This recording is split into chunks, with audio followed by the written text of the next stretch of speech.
Because I'm not that much of a sociable person either. I like my own company. I've never gone out with a large group. I wouldn't enjoy it. I know I wouldn't enjoy it, so I don't do it. But what happens there is when I get invited to things like that and I go, no, they go, what's wrong with you? You're miserable. And it annoys me that, because it's like, look, you're doing what you want to do. Yeah. I'm doing what I want to do. If I went along, I could just go, do you know what? It's important, so I'm going to go. But then I'd go, and there's a chance that I'd ruin the night. Because you won't be enjoying it. Because I won't be enjoying it. Yeah. So then no one's winning. Yeah. And I've got over that now. I'm happy to go, let them think what they want, because they really don't know me. But I'm not going to ruin their night and give them a reason to not like me. Yeah. I'm just not going to go. But it's still that thing of shoulda go, shoulda fit in, shoulda sit there smiling like a goon. Really? I've never had a party. I don't like birthday parties full. I don't like birthdays. No. I don't know what they're about. I mean, what are we celebrating? I don't get it. I don't get it. And the song, the birthday song, I hate it. Do you know that? You know when they go, happy, that starts, and you go, right, well, 15 seconds is awkward now. Happy birthday. And it's just everyone's like, got to Jesus, join in. I mean, the amount of remakes they've done in films and songs, why has no one ever created something new? What, a for new that birthday moment? song? Yeah, just something that's not so, it's ploddy. If it was faster, if it was rappy, at least it'd be over faster. But that thing of like, happy birthday, you know, it's horrible. I hate it. I really hate it. And nobody likes singing it. No. Oh, come on, you killjoy. We've got to do, hip, hip, hooray. Oh, what does that mean? I don't know. I just feel awkward in that situation. What do you do? Suddenly you hold yourself all awkward. Oh. Yeah. So much for retirement. I thought you were going to... Yeah, I had a go at that, didn't I? You know what? I thought he's won. He's beat the system. He's out. Yeah, but have you ever had... drag you back in. Have you ever walked away from it all? I'm sure it's coming. Yeah, I mean... More enforced than anything else. It was... I hadn't thought it through, really. It was one of those things that I knew I couldn't do the travel stuff anymore. And I thought I was reading about that yesterday, and I know we're friends and we go way back, but it was interesting because I'd say you don't really prep that much for an interview with you because I know largely what we're going to talk about. But I was really impressed. I read that. I was really impressed with that because you could have carried on doing Idiot Abroad and turning up and going, because I know you and I know it is you. Yeah. And actually, I think when people watch Idiot Abroad, there was this perception was, he doesn't really like anything. That's not the case at all. You love everything. Yeah. You look at it in not skeptical, but you look at like it. I say, it's just questioning why exactly. am I meant to like this? Why is this amazing? Why is that? And actually, more often than not, you did it and went, yeah, okay, that was quite sometimes good. I did, and sometimes I saw something and it was amazing and I loved it, but the director, when it came to editing, it's like, yeah, but people don't want to see you happy. They want to see you like pulling your hair out. You know what you've got left of it. So let's put that in. You know, the programme's only 45 minutes long, and we've got all this footage, so we'll go with that. So I get it. But what I liked about it, what I read, is that you can't pretend to go around being starry-eyed about seeing something where you've just seen it before. Exactly. And that's what it was about when I did the travel stuff. Ricky and Steve sent me away to open my eyes and to give a genuine reaction to it. And yeah, there's only so many times, isn't there, that you know you can be shocked. Or a lot of the world's the same as well. I mean, once you've seen one tribe, you have seen them all. I'm sure that's not true. No, but they might have little differences. But what I'm saying is, when I remember seeing that first tribe, and it was like, this is like what you imagine. It's like people with feathers in their hair dancing around a fire, and this is But once you've seen it and you've been with them for a few days, and then you see it again, it's kind of like, yeah, what else do you do? You can't pretend to be wowed, is what you mean. No. So how did we go from sitting down and writing Sick of It and getting it commissioned, and because that was a big thing. Well done. Yeah, it was. So I'd done the travel stuff, and then I did a series called Moaning a Life, which was a similar thing, but looking at sort of issues in life. Yeah, it was kind of existential kind of when we die, that kind of. Yeah. And then I'd done that, and then that really felt like, well, I've been around the world a couple of times. That's it. You know, like you said, you could just could keep going. And just to the point where no one's watching anymore. Yeah. But I didn't want to do that. So knocked it all on the head. I thought I'd retired for about 7 months. Thought, right, this isn't for me. Which is a weird one because it's what everybody tells you is like living the dream, isn't it? If you can retire before you're 50, that's what everyone wants. But and that's the mistake. That was the mistake, that I'm listening to what other people say is the dream. You got to find your own dreams, haven't Absolutely, you? yeah. So I jacked it all in. I think I did 7 months. What happened in that 7 months? Just very little. Pottering. Pottering, which is nice. I love pottering. I like pottering now in between work. The pottering is good when you know it's not forever. When you know that I'm going to enjoy this little bit of time. Got 30 years of this time. Yeah, exactly. And I was just doing stuff like gardening. You a good gardener? I'm not bad. I like looking after the Suzanne does like the planting and that, and I look after the lawn. You know, feed and weed, lawning it, aerating it. What's it called? You know, like ripping up the dead grass underneath, all that stuff. I know you. This is a job you take seriously. I loved it, but after a while, you kind of go, I'm living like I'm proper retired, Sort of like looking an at old man. You know that bit today. Yeah. And the weird thing is, it can get you down. Like things like a little bit. I had problems with a patch with chafer grubs, right? Which are like these grubs underneath the soil eating the roots of the grass. So in certain patches, it didn't look as green, and it was really bothering me, and it was doing me head in on Google all the time, going, how can I deal with this? And I was ordering what they called nematodes, these natural sort of things. And it was funny how, if you haven't got enough going on in your life, the smallest things can drive you mental. Yeah. Whereas I've still got a few of those chafer grubs knocking about. It's all right now, isn't it? But it's like, I'm a bit busy, so I'll deal with that later, but it's not such a problem. Right. So that's why it just didn't suit me, and made the call and said, guys, I'm coming back in. Yeah, let me in. So like Richard, who was the director on some of the travel stuff, he was like, listen, Sky have said, you know, is there anything else you want to do? And he talked about writing something, and we came up with Sick of It. I mean, it changed quite a lot. Like I said, it's these stories about me and the voice in my head. I mean it twice and play, you know, you actually physically see the voice in my head. And that sort of came and went as an idea. And then there was a point when I wasn't going to be in it. You know, just going to have a go at writing the stories. And then, you know, again, I was worried about being in it. But as you've said, you know, I always need time to sort of think things through and kind of do it and just give myself enough time to sort of build my confidence up a bit. So, and it just came about. We just sat in a room with no windows because, you know, I get easily distracted and what have you. Just sat in there and, knocked it out. And I enjoyed that process, really. It was different. It's totally different. Even though it's telly, you know, the travel stuff is you jump on a plane, you go somewhere, they film some stuff and you come home, you forget about it. But that thing of actually writing a story and being able to tweak, change, you know, crunch it up, chuck it in the bin, start again. I quite liked all that. I quite like the idea of writing little stories, not about someone who's got loads of friends and family around them, just those people who are out there who haven't got that sort of close unit around them. I wouldn't call it loneliness, but there's a certain isolation about it. Yeah, there is, yeah, and that's kind of a bit like me. I'm not someone who knows loads of people and got loads of people around me all the time, so it is kind of like write about what you know. And it's that thing, it's like dealing with life on your own and not wanting to really bother anyone. It almost like goes a bit unnoticed in the world. It's in London, there's a lot of life going on around him. But which I was going to say is especially poignant when you're in the city. Yeah, that's what I mean. People always think, oh, it's buzzy, you know, how can you be lonely and what have you? But and he's a cab driver, so he's running people to special events and seeing friends. He's seeing it, but he's just not part of it. And I quite like that. And it meant that you can bring people into the episodes who don't have to come in it every week, you know, because it might be a passenger or whatever. So that's like the premise, and it's not...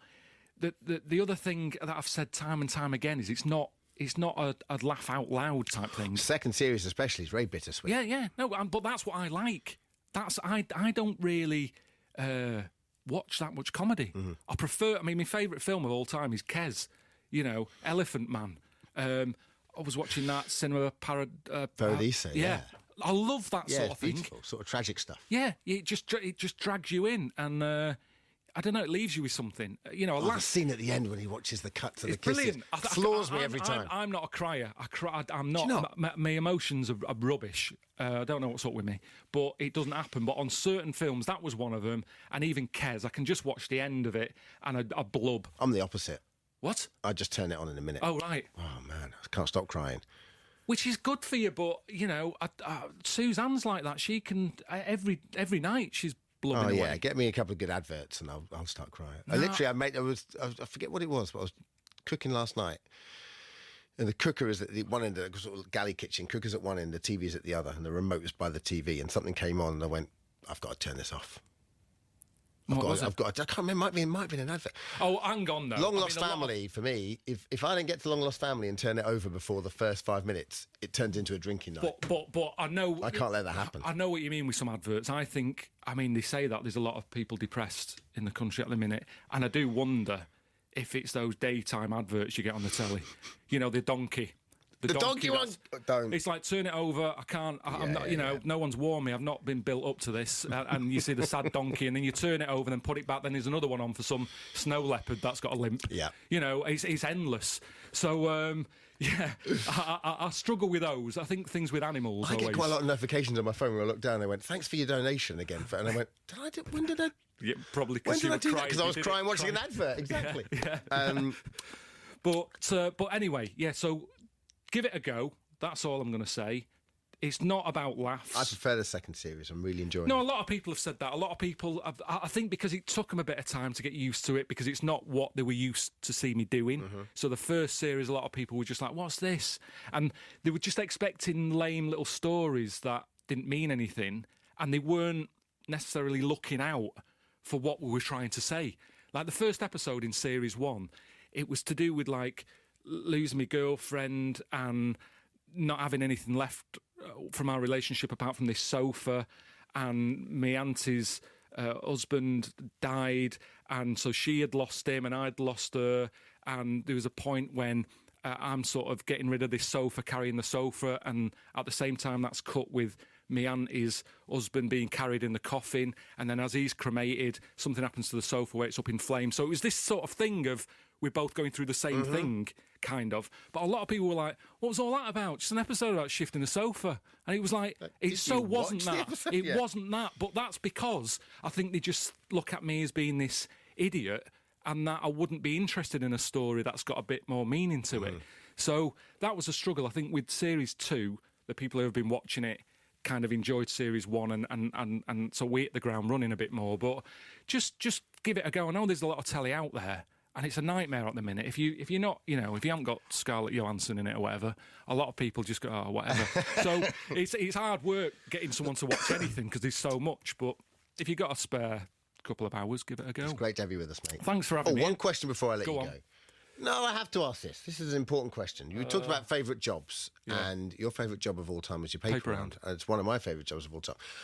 And I got to thinking, I can remember on my paper round exactly who had what. Can you do that still? What, like now? Yeah. There's a couple of addresses that I can I sort wouldn't of remember go, the address, but I remember the house, and I remember the paper. Yeah, a few of them. And there was an old guy. I'd come out. It was first thing on the Sunday morning. Yeah. And there was an old guy, and I'd come out, and he'd come out. Everyone else paid by account or whatever at the post office or the newsagents. And this old one guy would come out and insist on giving me the 65p it cost of the Sunday People. And every Sunday come up and the old farmer or something go, thanking you. And it just, that's all he ever said to me. Thanking you. I already know I'm a better paper boy than you because none Whoa, of my. whoa, I'll tell you why. Because none of my customers were up when I delivered the paper. I was there mega early. The ink was still wet. I was starting. 4. I was out. I was waiting for the truck to drop the papers off at the paper shop. I was there at about 4:45, and they had the paper every day. And I tell you what, I must have got the best tips. I could do my round, get back to the shop, and if someone else hadn't turned up, I could do another one. I was there that early. You were Claire's, you. Great to have you with us, Claire. So anyway, so she was like, you happy, you enjoying it? I'm going, yeah, it's good, this sun's out, it's brilliant, and enjoying like all these tasty breads and all that, having a drink. And she was like, we go in, got a spa. I like a massage, I've got a bad back. Do you like a massage? I do, yeah, I really do. I would have thought you'd have been... I was at first, right, and then I had a couple, and I was like, what was I worried about? This is lovely, this, because I've got a bad back as well, so I always feel really nice. Have like a salt scrub. Have you had one of them? Have you had a hammam? Oh, what? A hammam. What's that? Well, that's what they do in North Africa. I think I saw that on a door, but I didn't ask what it was. Right, so you strip down. Oh, forget that. Down to now? Yeah. No, I can't do that. Well, I think I might have had like some sort of like small nappy on. Oh, yeah. A long time ago. Yeah. I was in the Atlas Mountains and we've been trekking around the Right. Atlas Mountains on a tiny donkey. Very Painful on your arse. I had blisters. How long were you on it for? Like all day, off and on. Oh, forget that. Trek around the Atlas Mountains on a little donkey. It was terrifying at times. I'm not gonna lie.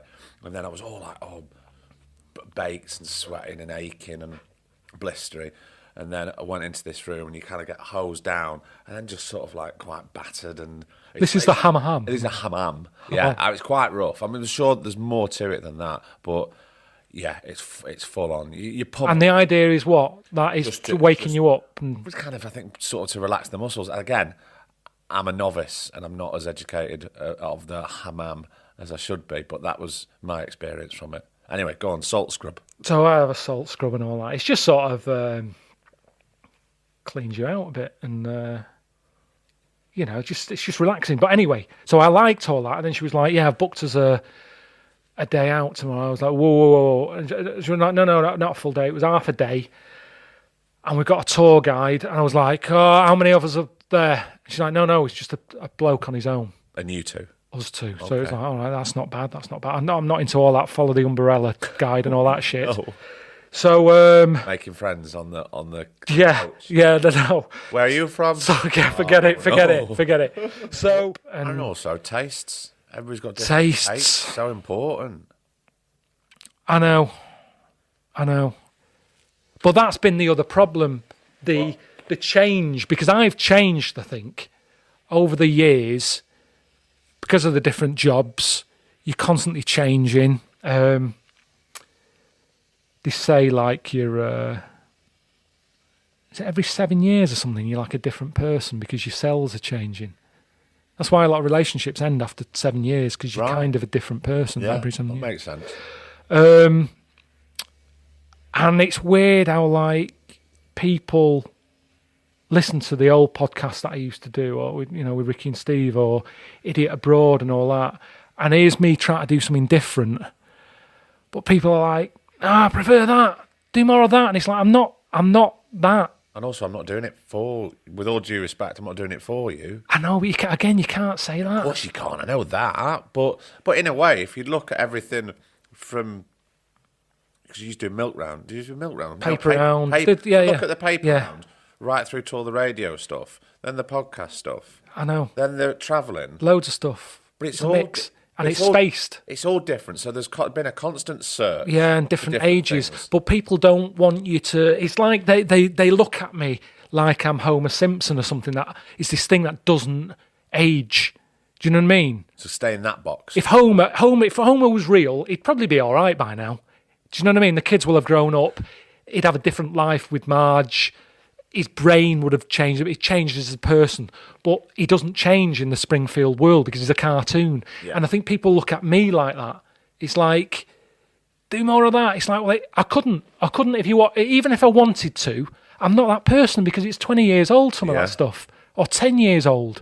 And I don't know what you were like 10 years ago, but I hope you've changed a bit because you do, don't you? Suzanne's brother's getting married, and I don't want to go. But if I use this, is this on the telly just saying, sorry I can't be there, you'll have a lovely time and everything, good luck with the future. Say you're filming or something, say you pretend you're filming. Do you know what? That's the only thing that would make me do Series 3. If we can put it at the same time as that wedding. Suzanne said you can get out of the wedding if you're doing a well, TV she didn't. show. She sort of said, don't do it on purpose. But if you're filming... Honestly, I'd rather do another land dive than go to a wedding. I hate it. I've not got married because I hate them. It's not even... I can't stand them. It's so forced fun. He's shit. I don't know how people rush into it. Honestly, I don't get it. 100 years ago, he'd be dead at 29. He'd have 9 not kids. Now. And he's look, not you've got a good it. job. You're working for ITN. You can afford toasters and kettles, and there's no reason to get married anymore, unless you can have a kid without being married and that. You don't. Yeah. There's no reason. Yeah. No. And given that I'm there, I mean, I'll eat his lamb, but I'm not enjoying it. Do you No, reckon he it'd be lamb? contributed. What's the menu going to be? Well, if he got any sense, he'd start with some kind of mozzarella salad. Yeah. He'd move on to a lovely bit of lamb. Everyone likes lamb. Is there a something fish for the- dish? Well, there's No. something for the veggies, but who wants to bother? I mean, there's probably one or two of them, a little pasty in the corner. Oh, Just move the lamb out of the way. of course, yeah. And just have some of the veg that comes with the What's lamb. what are you thinking? Are you thinking profiteroles or are you thinking like a trifle or what? Thanks for asking, mate. It's more of a sort of, it's more of an eating mess they've gone for. Really? Yeah. And is it sit down or sort of help yourself? What's Sit the down. vibe? Oh, sit down. This dude's not pissing about. This No. guy's not going with any buffet. So hold on, crap. they get He's up. got a band as well. If he's got only a DJ, Hold on. then he is not the man I thought he It's was. Stag Do. Where are you taking him? What are you doing? What have you organised? We've gone to Prague. He slept with 14 prostitutes, which they said was a Hold record. on. How's They he said going to get those rid of girls the said crap? it was Is a he record. just scraping it off, or is he? No, he doesn't care. He doesn't care No. about Julia, whether she's getting No. it or not. He's had his end away in Prague. He don't give a damn. Yeah. Well, So there we are. congratulations. Yeah. Have a nice time. I have a rule that it's kind of like I do one night at theirs, and if they come to ours, it's like 2 nights, and then come on, let's get you home because Enough's enough. we've had a chat, we've had a catch up. I don't want to ruin it. I just think the longer, I mean, it's a bit like doing this. The last time I saw you was when we did the last Yeah. sort of podcast, and I think it's good. You don't have to see each other that sort of often, No. and there's something in. I mean, we've been in touch a little bit on. Yeah, on text or whatever, Yeah. but it's kind of. I remember when I went away with Warwick Davis, did some travelling with him, and then when I got back, Ricky was saying we're all there, and then Warwick wanted to meet up again after it all, and I was like, we don't have to. We've had a good time. What, to carry on the relationship? Yeah, and I was like, we've done it. We've been through some good experiences, bad experiences. Let's leave it there. Let's leave it because, and there's something in that. I kind of wonder what the world would be like if you didn't have friends who you saw every week, because I wonder, you get into this rut and you're talking about the same shit and it's like, yeah, you've told me. Whereas if you meet different people and you're getting different stories and people telling you different ways of looking at things, I wonder if you'd change as a person more. I bet you would, Yeah, but you don't do that, do you? It's like, Well, not necessarily, but do you ever have a clear out of friends and go, sometimes I don't know why we're friends. Why have we been friends for so long? I don't know what it is. well, it's weird for me when I haven't got that many mates, and again, that isn't a oh Jesus. No. It's joy. It is choice because I don't know why. I've always been like that. I remember leaving school, and then a lot of people who I was close with at school, it's like the day you walk out, it's kind of like, see ya, and that was a part of that life, and I'm moving on. But do I ever clear out? You know what I mean by that, don't you? Yeah. Like, do you go as far as like delete that number? I have done in the past, and only because, that sounds harsh, doesn't it? But only because it's like, wait a minute, we haven't spoken for like 18 months. Now, any sort of relationship, you've got to sort of put the effort in. Both ways, surely. Yeah. And I feel that I've been the one that's been putting more effort. So, do you know what? It's gone. Yeah. And actually, whenever that's happened, in the brief times it's happened, I've gone, yeah, I feel all right about that, actually. That's good. That's the end of that. Yeah. That's like closure. It's done, isn't it? You see, I have moments when I look through my phone, like when if you're in a waiting room, dentist, doctors, and you don't just want to sit there looking at everyone, so you look down and you look at your phone, and I'm pretending I've got people contacting me when I haven't, and you're having a clear out through the phone book. But I look at my phone book, or I might think, who can I send a message to? Just say hello, whilst I'm here. And my phone book is like Chippy, Indian, Auto Glass Man, don't fix have a the number windscreen. for the Chippy. Honestly, it's all stuff like that you're not going to send it to. All right, how's the Chippy Man? It's not going to happen. And I'd sort of go. Shoes on the other foot at Christmas, though, isn't it? When you get When a card from the Indian. That's true. Yeah. No, I've had that. I've had that. Are you meant to give one back? No, or? I don't think so. Right. It's just I wondered whether that's like, God, that's really sad if you and give a calendar for Chinese. Yeah. Going to use that Yeah. for someone who does something that I do that is so unstructured and so kind of unreliable. from day to day. Yeah, but at least, but what's good is you're sort of doing a bit of a different job. You might be in a different program, or with this, you're meeting different people in different locations. It seems perfect, really. I like Griffith. I think he's got the perfect job. Why? Because he's involved in something that's like people are enjoying. He's moving about himself. Yeah. He's got no pressure on him. As long as this is recording, he can sit there. He could sit there with his eyes closed. He could have a little sleep, and you wouldn't know. Do you know what I mean? It's because not allowed to speak, is he? No, I know, but it's like it's a really good, like, you might not want to be in the mood. I don't know who you're meeting next, but say if you're kind of like, do you know what, I'm not in the mood to meet them today, but there's a bit of pressure on you, to sort of show a bit of interest or whatever. Well, especially when it's taken me so long to book all the guests. It's funny you say that, because I was feeling this before Christmas, and it was dead cold. We were in Manchester, and we'd done a couple in the day, and then I think someone had to drop out, so I was like, oh, right, great. Now I've got to wait until this last one of the day. And it was the last one of the year, and I was just up for it.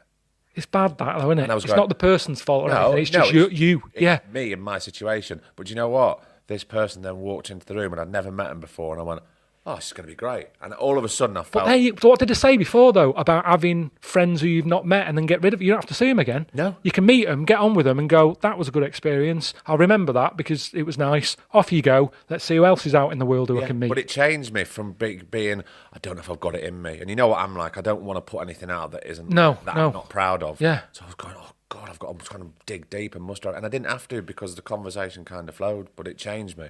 But it was a nice feeling. Yeah. But it's good because it's kind of the same job, but it's not the same job. I need something like that. I need something where I can dip in. It doesn't take over my life. I can enjoy a bit of time off in between them, but I've got something to do. Yeah. All right, I've got me origami. I can give that a go for a bit. That'll kill some time. It's the winter months as well that, I was out in the garden yesterday. It's sort of in between the rain and that getting a bit wet. And I enjoyed it, but it's just this weather. It does not work for me, this. The first few months. It's shit. It's not, no one, this is shit, this. It's horrible. Gets me down. Well, no one's going out. No one's got any money. No one wants to do anything. They just want to stay in and put the heating on. But it's endless. I watch the weather. And I've said hello. And then, they sort of go off and get the workmate. And it just turns into a bit of a... embarrassing, Carl. Yeah, really embarrassing. Yeah, because I'm just a normal person. Do you know what I mean? I'm not Justin Bieber. I'm not in this world of like a bubble of having loads of assistants and everything. I'm nipping out by my patio magic. Do you know what I mean? That's all I want. Yeah. And it's getting to a point where it's saying to Suzanne, it's like, can you go and get it? I'll wait in the car. Because it's just... I'm sure it'll pass, but at the moment it just seems... I'm not in the mood for it. How does Suzanne find it? Like, say, if you're out together, does she...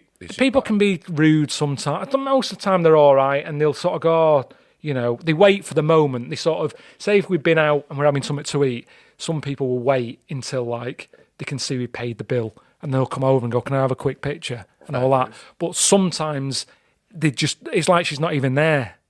And it just kind of almost pushing out the way, and... they've already got the camera recording and all that, and it's a bit weird. I don't know. Do you think people just get a bit sort of overwhelmed and a bit overexcited, and they're not really thinking? But I'm a bit like, why? And it can come across like I'm being miserable, but I don't get it. It's like, what have I done that is this amazing? Well, just because I've been on the telly? Yeah. I've thought about it a lot, and I wonder if it's because I seem more approachable. I sort of wonder if the Queen, it's respect, innit? It's a respect thing. And I think if the Queen went out, say if the Queen, yeah, she went to Aldi or Asda or anything, I'm pretty sure she could walk around and I don't think she'd get hassled. I think there'd be it's the Queen. You can't hassle the Queen. Muted whispers. Yeah. Whereas I think with me, they sort of go, oh, he's all right. Oh, he's one of us. He's one of us, isn't he? Yeah. Way! Yeah. Headlock. And all that. I've had headlocks. I have had headlocks. That's too much. I know, that's what I'm saying. So you didn't. That is... But I can, no one's going to do that with the Queen. No one's going to go, hey, look, it's like the stamp. I've got the stamp in the head. So I mean, so it's like, I haven't got that, so it's like the worst situation. It's like people just go, he'll be fine. He's an everyman. He's He's one us. of us, so I can do whatever. So I can do what I want. Yeah. And that's the thing that I think I've just had some bad situations of that, and it's made me just a bit like, well, rather than moan about it, I'll just stay out of the way, stay at home. It's, and I keep thinking about moving abroad. Did I mention that last time? Yeah, we did touch on it. Really? Yeah, Do you think you still. can handle that? Suzanne's like, look, all right, it might be sunnier, but are you just going to be the same? Are you still going to be restless? Are you still going to be, I've got to clean? Are you just going to take the same life to somewhere with sun? But I think I don't know. I like the idea of it. Why don't you try it out? Why don't you do a trial period? Then Then there's nothing to lose. It's like go on an extended holiday. yeah, but it's not the same. That's holiday, isn't it? Holiday's different than No, living. but if you go, right, do you know what? We're going to move here and we're going to have 3 months and then we'll see as a little dip my toe in the water and see if this would be a possible viable It's move. still dipping your toe in, isn't it? It's like when you see people on Place in the Sun and they're going, we're buying a place, we're moving out here. Have you been here before? Yeah, we did a week once last summer. We loved it. It's like, this isn't a holiday. Yeah. This is not, you're not going to be on the beach every day and you're drinking cocktails every night. You've got to get on with a normal life. Yeah, you know, you're you'll be living. going to the shop, you'll be doing the washing. And it's that thing of, what is it I'm trying to chase here? I'm after the dream, but I don't really know what the dream is. And you almost like anchor yourself down because you buy a house and you buy stuff to put in that house, and before you know it, all this stuff is just holding you down. Do you know what I mean? Yeah. So, in a way, I've got a bit of, I always sort of think, oh, would I be a bit of a nomad if? Do you think you could survive being a nomad? I don't know. There's just something. Suzanne sort of always goes, "Oh, knobhead, you mean?" Yeah. But like, there's something about that thing of just being. People always say like live in the moment and all that, don't they? And I don't think I like that, but a bit of it excites me. Yeah. The idea of like where we're going to be next week, don't know. But we've got the freedom just to Yeah. go. Let's go there. It's funny because you're restless at the moment, but you're also anchored. It's horrible. So there's Yeah, and I think everyone's in that thing. Everybody's got a dream that they're chasing for, but it's almost like it's how many people get it and how many people are happy when they get it. Everyone's messed up at the minute, aren't they? I'm always like listening to different people and listen. That's what's good about your podcast. You know, hearing, sometimes I don't know who you're talking to. I don't know some of these people, but you hear the story and it's just interesting hearing where people are with the life and all that and stresses and, you know, all that stuff. And it just seems everybody's a bit mental at the minute. Everyone's like lost, aren't they? everybody has a certain moment of just being lost. Yeah. But sometimes I think that's all right because I think that's part of the human condition that we're all just put their hands up and go, do you know what? I'm a bit lost. And I don't really know what to do. And it's a bit like you at the moment going, I'm dead restless. I kind of don't want to do anything, but I want to do something, but I feel like I need to do something, but I don't know what it is. Yeah, I know. So therefore, what are we doing? Are we overthinking? I don't know. Do you think you're overthinking this, Carl? Because it seems something that's quite weighing heavy on your mind at the moment. I'm well, because you get one go at life, don't you? And you want to make sure you're not wasting it. That's the thing. You know, I don't believe like you get another go and all that. You get this one go. And I was watching a video the other day on YouTube of, you know, Christopher Hitchens, is it? Yeah. Really brainy bloke. And I always, sometimes I just like listening to brainy people. I haven't got a clue what they're going on about sometimes, but I admire like the way they can just say what they think and it's worded perfectly. Do you know the Stephen Fry types and all that? Yeah. Love that. Wouldn't you love to be like that? Christopher Hitchens. He's like that, but on this video, it's before he died, like a couple of weeks before he died. Yeah. And he was on this stage talking, and he still had his brain, he had cancer and that, but his brain wasn't affected. His voice was a bit.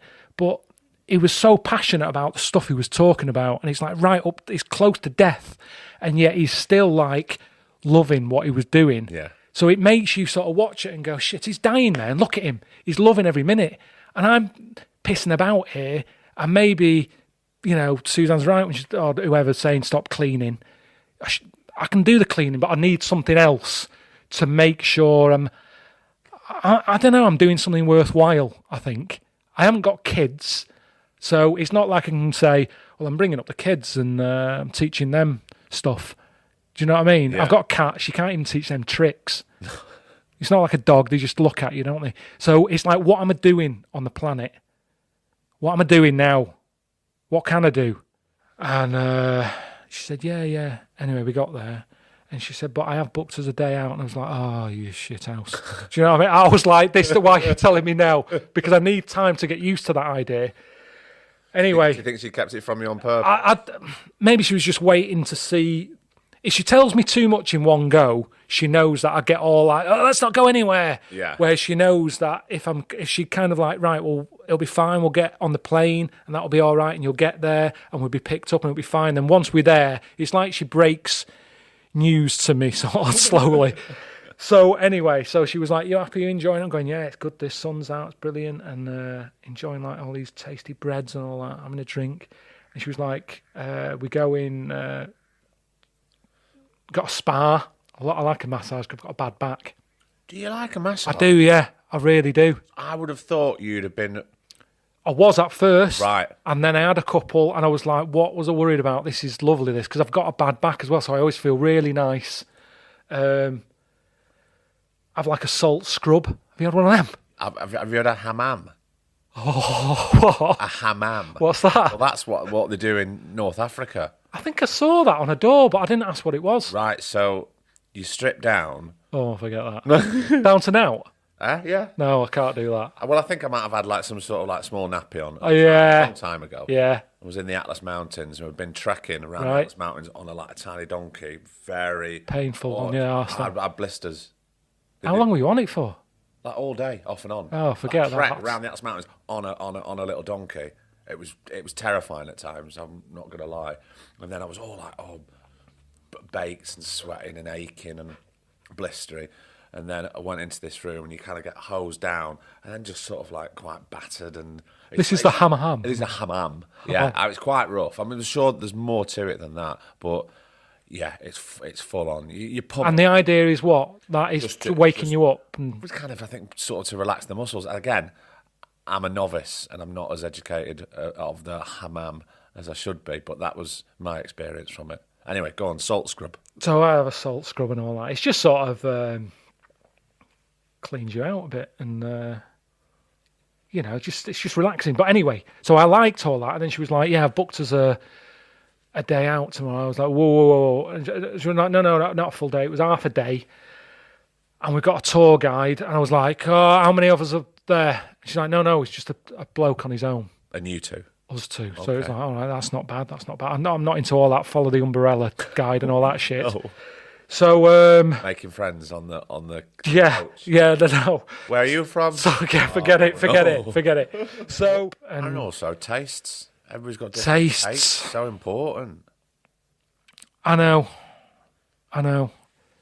But that's been the other problem, the change, because I've changed, I think, over the years, because of the different jobs. You're constantly changing. They say like you're, is it every 7 years or something, you're like a different person because your cells are changing. That's why a lot of relationships end after 7 years, because you're Right. kind of a different person Yeah, every that 7 years. makes sense. And it's weird how like people listen to the old podcasts that I used to do, or with Ricky and Steve, or Idiot Abroad and all that. And here's me trying to do something different, but people are like, I prefer that. Do more of that. And it's like, I'm not that. And also, I'm not doing it with all due respect, I'm not doing it for you. I know, but you can't say that. Of course you can't, I know that. But in a way, if you look at everything from...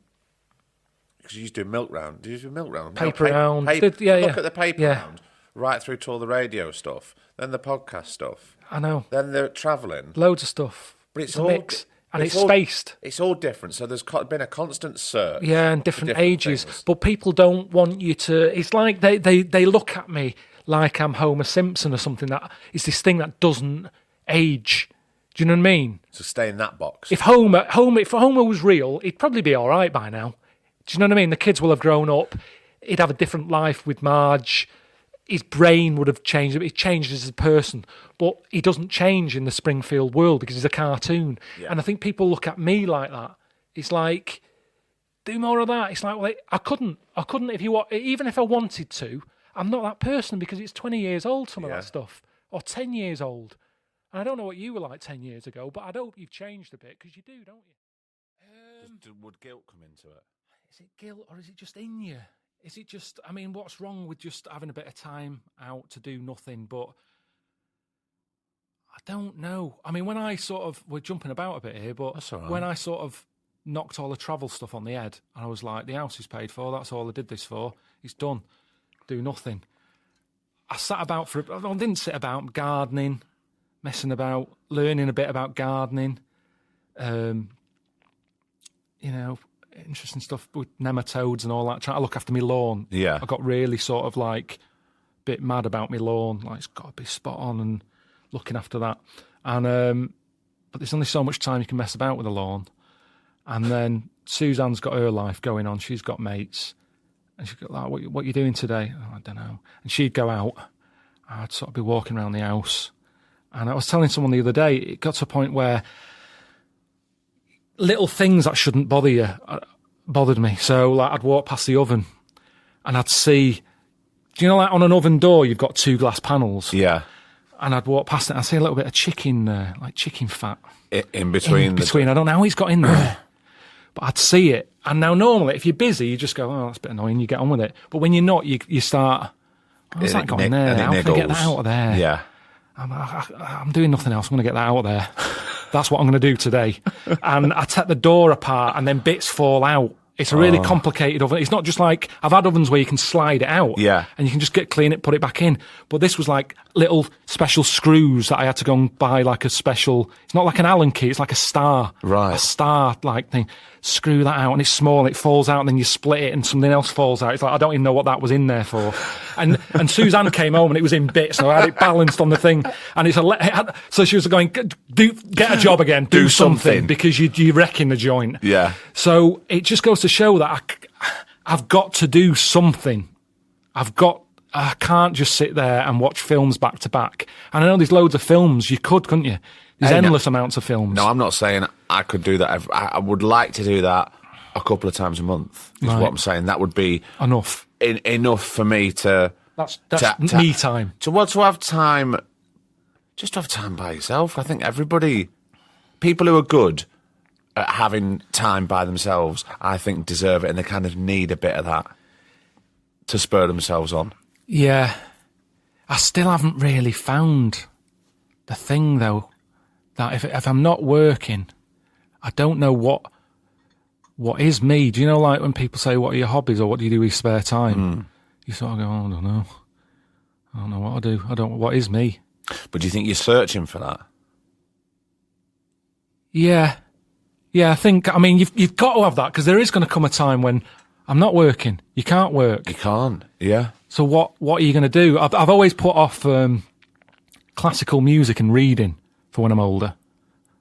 They're the 2 things I think. Well, if your legs are knackered, your knees are gone, I'm going to be sat down. So what do you do when you do that? You can listen to music and you can read. I've hardly read any books. You see, you're quite an arty person in that, aren't you? I can imagine these films you're watching. You're not watching Police Academy, are you? You're watching stuff with subtitles. There's a time and a place for Police Academy. but I'm, and that's not. But I imagine you can read and like get stuck into a book and that, can you? Well, do you know what's really hard? When I want to get stuck into a book, and I've got loads that I've got a list that I really want to get done, and they're on my shelf. I bought them. I got there. So they will happen. I've got them. It will happen. It will happen at some point. But it's really hard because when you're at home, there's always something to do. Yeah. If I'm not doing this or I'm doing script work, there's always something to do. But when your legs are gone, exactly, you've got the books. So maybe you've got a point. So that's as far ahead as a planned that classical music and reading books when I'm older. Classical music and books for the last sort of 20 years. Yeah, I reckon. There's enough books out there to see you through, so you'll be fine. Yeah, I just can't do it at the minute. Like you said, there's always something else to do. My ears are pretty active. When I'm older, I'm guessing you get a bit deafer. So outside noises aren't going to be going, what's going on out there? What's happening? What's happening? You know, I'd be up and down if I try to read a book now. What's going on? Well, so I think that will work for me. But at this moment in time, I wish I did have something, but you can't just... Suzanne says, yeah, but you don't know what you want to do because you don't do anything. You've got to put yourself in the thing to find out if you want to do it. Yeah. But I can't quite get over that first hurdle. What do you know anyone who does anything that you go, oh, I wish I had time for that? I don't know what. I don't know. I don't know. I don't really know loads of people that go, well, that's my hobby and that's what I do. Yeah, but they must have it because everybody goes on about, oh, I wish I didn't have to work as much. Wish I had more holidays. Wish I had a... Well, everyone's wishing for this extra time. What are you meant to do with it then? Have you actually thought about it? You're moaning about your job, saying it's taking up too much time. I haven't got time. Well, what do you want the time for? If you had that time, what would you do with it? And until you get the time, you realise that, Jesus, I don't know what I'm meant to do with it. Yeah. It's really weird. Well, that's what happens, isn't it, when some people retire and they go... Well, that's what I mean. That's what I did. Now. That's what I did. Yeah. It's like, this is what everybody's told me is living the dream. You're not having to get up and go to work. And this is what everybody wants. And then I had it, and I think I handled it for 6 months. 6 months before I was like, cannot... I mean, I never just sat there like... No, but that's the thing. It's like the piece of chicken fat in the door. There's always something. Something like that. There's a screw there. I've got to sand that down. I've got to repaint that. I've got to regrout that. I've got to do something. The lawn. Yeah. Chafer grubs are wrecking it. How do I sort that? Google. Get some nematodes. Right, I'll do that. But you can't keep, fannying about. Yeah. Because that's all you end up doing. Yeah.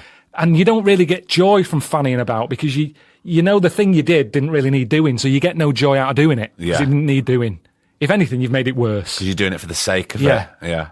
So, but that was your decision to stop the travel stuff, wasn't it? Because I thought I had it in my head. My dad, earn money, don't owe money, pay your way in life, don't go on the dole. I'd made the money, I'd bought the house. Right, what am I doing it for? And I always thought it was for the money. Right. But what came out of it is it wasn't about money. I just like keeping busy and doing something that is something to do. So for someone who gets bored easily, retirement is like ridiculous. Fucking hell. Yeah. So you need to keep busy. I think everyone's got to keep busy. Every time I go, do you know, like people go, what would Jesus do? I don't say that. I look at what insects do because they're like purer than us, aren't they? We've gone off the rails at some point. We were cavemen. We're smacking about, we're surviving, we're running after shit, chickens, cutting them up, cooking them on a fire, doing survival. We don't survive anymore, do we? No. There's none of that. We've gone way off. I don't know what year, I can't pinpoint the point where nature went, I fucked up here, humans have gone way off. Do you know what I mean? Yeah. More and more happens when you see what people do, pissing about on a jet ski. That was nature never intended humans to be doing that. So I always look at insects and go, look at them. They're always busy. Always like running about. You watch an ant, it looks like it's got way too much to do. It's weighing about, it's going that way and it's going, shit, I've got to do that. And it's going back that way. And I think that's the same as us. We've got to keep... Yeah. We've got to do something. We've got to be busy. But that goes back to the need to have something and the want to have something, doesn't it? In a way. Like, we don't need to... We quite want to go on that jet ski. We don't need to go on it. That's not going to do anything. And I wish the people who do go on it probably absolutely love it. But if you don't, I'm not going on that jet ski because I've got nothing else to do. Everything I do, the table tennis table, everything I do, I want to really want to do it. Are you quite meticulous? I mean, like, just going back about the lawn, you got really into the lawn. Yeah. Was that because there was nothing else going on and you put all the energy into the lawn? Or if you're going to do something, you want it to be the best possible thing it can be? So I want that lawn to be the greenest. I didn't want to get beaten. It was like these chafer grubs, they wreck a lawn. I don't know what their big purpose is in life. They haven't got anything else to do. It's their purpose to balls up. They eat the roots. Right. And then they come out of the ground, they fly about. They're like these shiny, they come out as like shiny little green beetles. And with me, I'm mental when it comes to it. I don't want to kill them. You'll never see me kill anything.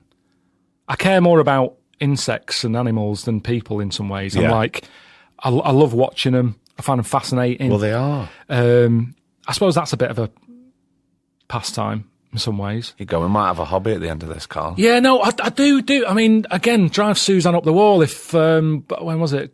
Probably 3 nights ago. I was sort of trying to get a mozzie out of the house, and she was just hit it. I was going, I'm not just hitting it. You know, they're not carrying malaria here. And I kind of think you shouldn't kill it. If I can get it out, I'll get it out. If it's annoying you, I'll get it out. And I did get it out, but she was like, kill it. And I was going, you see, that's what you do. You'd kill it on a wall. It'd be full of blood or something. It's going to mark the wall. Then it's me who's got to get that blood off the wall. What I'm doing is I'm getting it out. So that doesn't happen. That doesn't happen. And also, and the thing's happier. It can go off. It can go off and it go have its somewhere else. life. Yeah. So all that's important to me. But I've gone off again there. So the lawn. Yeah, I like looking after. You see, it's funny, I'm busy again at the minute with this, and the lawn's gone a bit to shit because we had that hot summer and it's all a bit dry. And I had the... But I suppose what I was meaning about the lawn, you took so much care after that. If you're going in, someone goes, right, what do you think about writing a sitcom? Oh, well... balance, innit? If at the beginning I liked it because it was new. It was new and it wasn't full time, it was 3 days, and Suzanne was like, that's good for you, go and do that. When it started off, just do 3 days of writing. Go out, do 3 days, then come back and do the lawn. You'll enjoy doing the lawn more because you haven't been able to do it for 3 days. You know, balance is a big thing in life, isn't it? Do too much of anything. Too much of anything is never good. So, It's like if you're eating the same food. lunch Monday to Friday, sick of it. Yeah. Yeah. Even though that was your favourite thing. Was favourite on Monday. It's Friday now. Fuck, I hate it. I don't want it again. You've ruined it. In fact, you've ruined it. You've ruined it. I can never have that again. Yeah. So you've got to have a bit of badness to enjoy the goodness and that, haven't you? So, but you put that much care into those 3 days of say writing this, as you did with the lawn. Yeah, to an unhealthy amount. Really? Where I'm getting annoyed. Why did I do this? When I'm struggling, I'm sat in a room with Richard, and we're struggling, coming up with ideas, and I write it down, I'm just like, oh, forget it, Richard. I want to go home, got a lawn to sort out. Right. Forget it. And then he knows me quite well. Let's just go for a walk. Let's go for a walk. Yeah. Clear your head. Come back, come up with a good idea. It's a brilliant idea. Oh, God, thank God it hasn't been a waste of a day. One good idea. Right, that's good. Right, see you tomorrow. I'll be walking home, walking to the flat. Not that good, that idea. Oh, it's not that. In fact, it's shit. Sending Richard a text. Richard, I don't like it. Forget it. We'll start fresh tomorrow. Actually, I've just had another idea. Let's do that. All right, yeah, that's not a bad idea. Next day, I get in the office. Yeah, that text you sent through, that's not a bad... Oh, I've changed my mind again. Bin that one, I've got another one. And that's been the worst thing about having to go at writing something versus the travel stuff that I did. Because with the travel stuff, you'd get on a plane, you'd land somewhere, something would happen, I'd be in it, I'd get involved, I'd say what I thought, you get on a plane, you come home, that is it. It's over. There's no thinking about it anymore. Yeah. It's gone. You can't say, I've got a better idea. Well, no, you're not going to get on a plane that just so you can come up with a better idea. It's gone. Yeah. So in a way, that kind of suited me. Because it was in the moment. It's in the moment. That's happened. There's no control. I've got no control. Whereas with this, time, the more time you've got, you keep going, yeah, that was good. Is it good? Yeah, it's all right. Is it? Well, it could be better. It's shit. It is shit. Jesus, rip it up. It's absolutely shite. So it's like what we were talking about before. You've gone right full circle. Yeah. Is that from overthinking? Is that from the overthinking worry is as the well? table tennis thing again, Yeah, isn't it? yeah. It's just buy the table tennis. Well, no, it's good to think. Yeah, but you're overthinking. So it's a battle, isn't it? It's a battle with your own head. It's like, Jesus, when am I going to be at ease? Or is that just me? And if that is me, where's that come from? Where do you think that has come from? I don't know. I don't know if... I mean, something I didn't tell you with the school stuff. I was shit at school. I didn't, and I know I said the early school was shit, and I suppose that'd be easy to blame the reason I didn't do well in that school. But then when I went to the next school, I never did well. I was hopeless. Not open to the education, or It just didn't work for me. Didn't compute, or did you push it away, or was it? Did you want to try and learn? I was always. The problem was at the beginning, I'd ask questions, but the teacher would be like, "What are you asking that for? That's not got. That's why are you asking?" So you were made to feel stupid. Well, for me, we're having a conversation now, aren't we? Yeah, And it's interesting for us because it's a two-way thing. and we're in it. We're in it. You're keeping me interested. Hopefully I'm keeping you interested. Yeah. With a teacher, it's just like, they're just telling you all this stuff. And I put my hand up and you'd ask questions. And, all right, looking back, I can't think of loads of things, but maybe like today we're doing the alphabet or whatever. I'd be like, why is it in that order? Right. Yeah. So the teacher's going, because it is. I go, but why? Would it make it easy if it was any other order? So then when they're going, right, everybody, it's A, B, C, D, and I'd be sat there going, would I change it? What order would I want it in? So I'm not thinking about what's going on. I am thinking on the topic. Now, wouldn't that be good? Wouldn't that be better if all the kids could just... I know at some point someone's got to take control. Yeah. But just make it interesting. But wouldn't it be interesting if she's...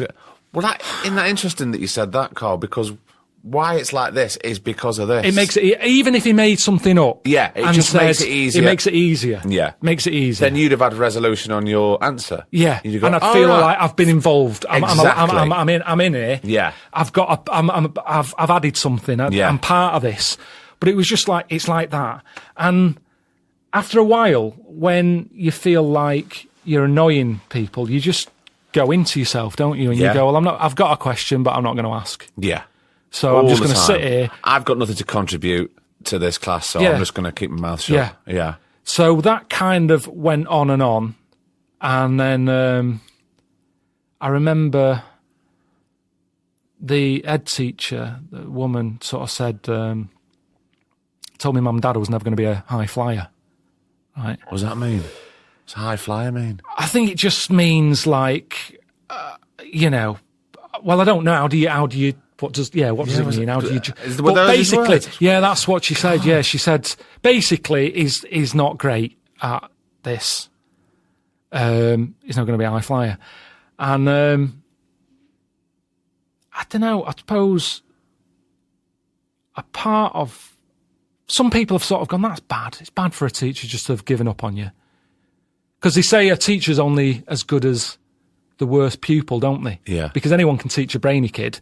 It's how good are you with the thickos, and you hardly have to teach the brainy ones because they're kind of... They're just sucking it up. They know about it. They probably know more about the teacher than that. Exactly, yeah. So, and a lot of people have gone, that's really bad that they did that. But in a weird sort of way, it freed me up because I knew there was no pressure on me anymore. My mum and dad weren't expecting anything. The teachers weren't expecting anything. So there's no pressure. Yeah. You know, like some kids now, they're stressing about exams and everything. Yeah. None of that. For me, I was like, the only reason I'm here, it was like a prison sentence school.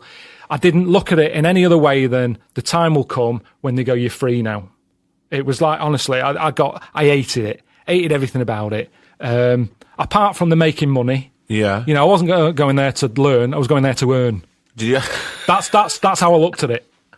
Did you have a good group of mates, though? How was that front?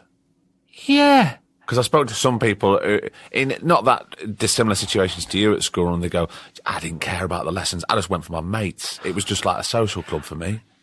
Yeah, but even that, I mean, I did. Like I said, there's a couple who are still know now. Yeah. But if I had a choice of doing that or doing paper rounds all day or something, I would have been on my own and done mates were about. But like I said, it was hard to have them. I didn't want them involved in my life that much because I found, like I've said, I find them a bit like they're going to annoy me at some point, or I'm going to let them down. Or Yeah. And then my dad worked nights, so I couldn't have them round. Of course. So I had a couple who I saw. There's a couple of little memories. I remember like other kids on the estate. I had one whose mum was really fussy about her house being clean, and he had a computer, ZX Spectrum or something that we used to play games on, and I wasn't allowed in his house because his mum was like, "Don't want anyone in with the dirty shoes." No. So I used to have to like play it through the window. He lived in a flat, and I used to stand there sort of just out the window with a control thing playing a game. So it was that sort of relationship where I knew people, but they weren't a massive. Let me just think, because you've got to answer right, haven't you? If you're asking me, I'm thinking back to mates. Got in a lot of fights. My dad pointed out like a couple of months ago when we got talking about people who he remembers who are knocked about with. And he'd say, "Oh, you were always getting your head kicked in." And that wasn't a memory of mine. But when he said it, and I was like, "What do you mean?" And then I remember, like, I did boxing for a bit at a youth club, just for something to do. Yeah. It was the time Rocky was out. And I did that, and I remember, like, being outside there and getting absolutely battered by someone in the car park. And I can't remember why, but going home and my mum and dad seeing my head all sort of red and that, when I'd been clouted. Then there was another time when someone in the avenue was, like, laying into me. And my dad sort of saw it and came over. And he was going, "Yeah, Steve was really, like, stamping on your head." And it was weird. It was kind of, I can't remember what it was all about, but I think I wasn't someone who's going about annoying people and looking for trouble. No. I don't know if it was like money because I was like, Did they find out you were it might have been the computer game. So Yeah. I don't know what it was, but I used to get like a bit of a kicking. And I wasn't that good at fighting. So yeah, mates, they were around. And I think I had a magpie as well. I had a pet magpie. Did you? Yeah, called Maggie. So that was another thing that sort of, I was happy with that. That was like a bit of a thing for me to do and look after. But then again, in the end, the commitment thing happened where it got too much. It was there all the time and it was relying on me and I didn't like it. And I suppose in a way, that's why I don't like people relying on me too much, whether it's a person or a bird. Yeah. And yeah, that got violent. That used to have a go at me after a while. It got a bit confident, pecking at my head and popping my bike tyres and that. Right, you're gone. So it was, mates. They were around and I got on with them and then they'd sort of disappear and there'd be someone else. Yeah. So what, when you said the pressure was off at school, when they said all that, pressure off you, pressure off the teacher, pressure off your mum and dad, how did that make you obviously freer, but did it make you work? Were you less judgmental about your work? The school work? Like from an education point of view, or did you just go, right, pressure's off, I'm not doing now that? It was always tidy. My work always looked good. I liked neat writing. I used to do it over a ruler. Do you know, like I had a ruler and writing on it so it's in a straight line. Yeah. So I liked everything being neat, and I was good at drawing as well. That's another memory. When you said, what did you do when you were younger? I said, draw a lot. Love drawing. It's sort of something I used to do with my mum as well, just like doodling and like... Still do it now, draw? Yeah. Nothing to keep. It's always like, do a quick drawing, get rid of it. I don't want to keep literally it. Get rid of it? Yeah, shred it. But on different levels, sometimes I'll spend more effort on something, sometimes it's just a cartoon. At the beginning, it used to be on a bit of wood. Do you know what's that wood called that you have on for wardrobe and stuff? It's like shiny white. Formica. Like Formica.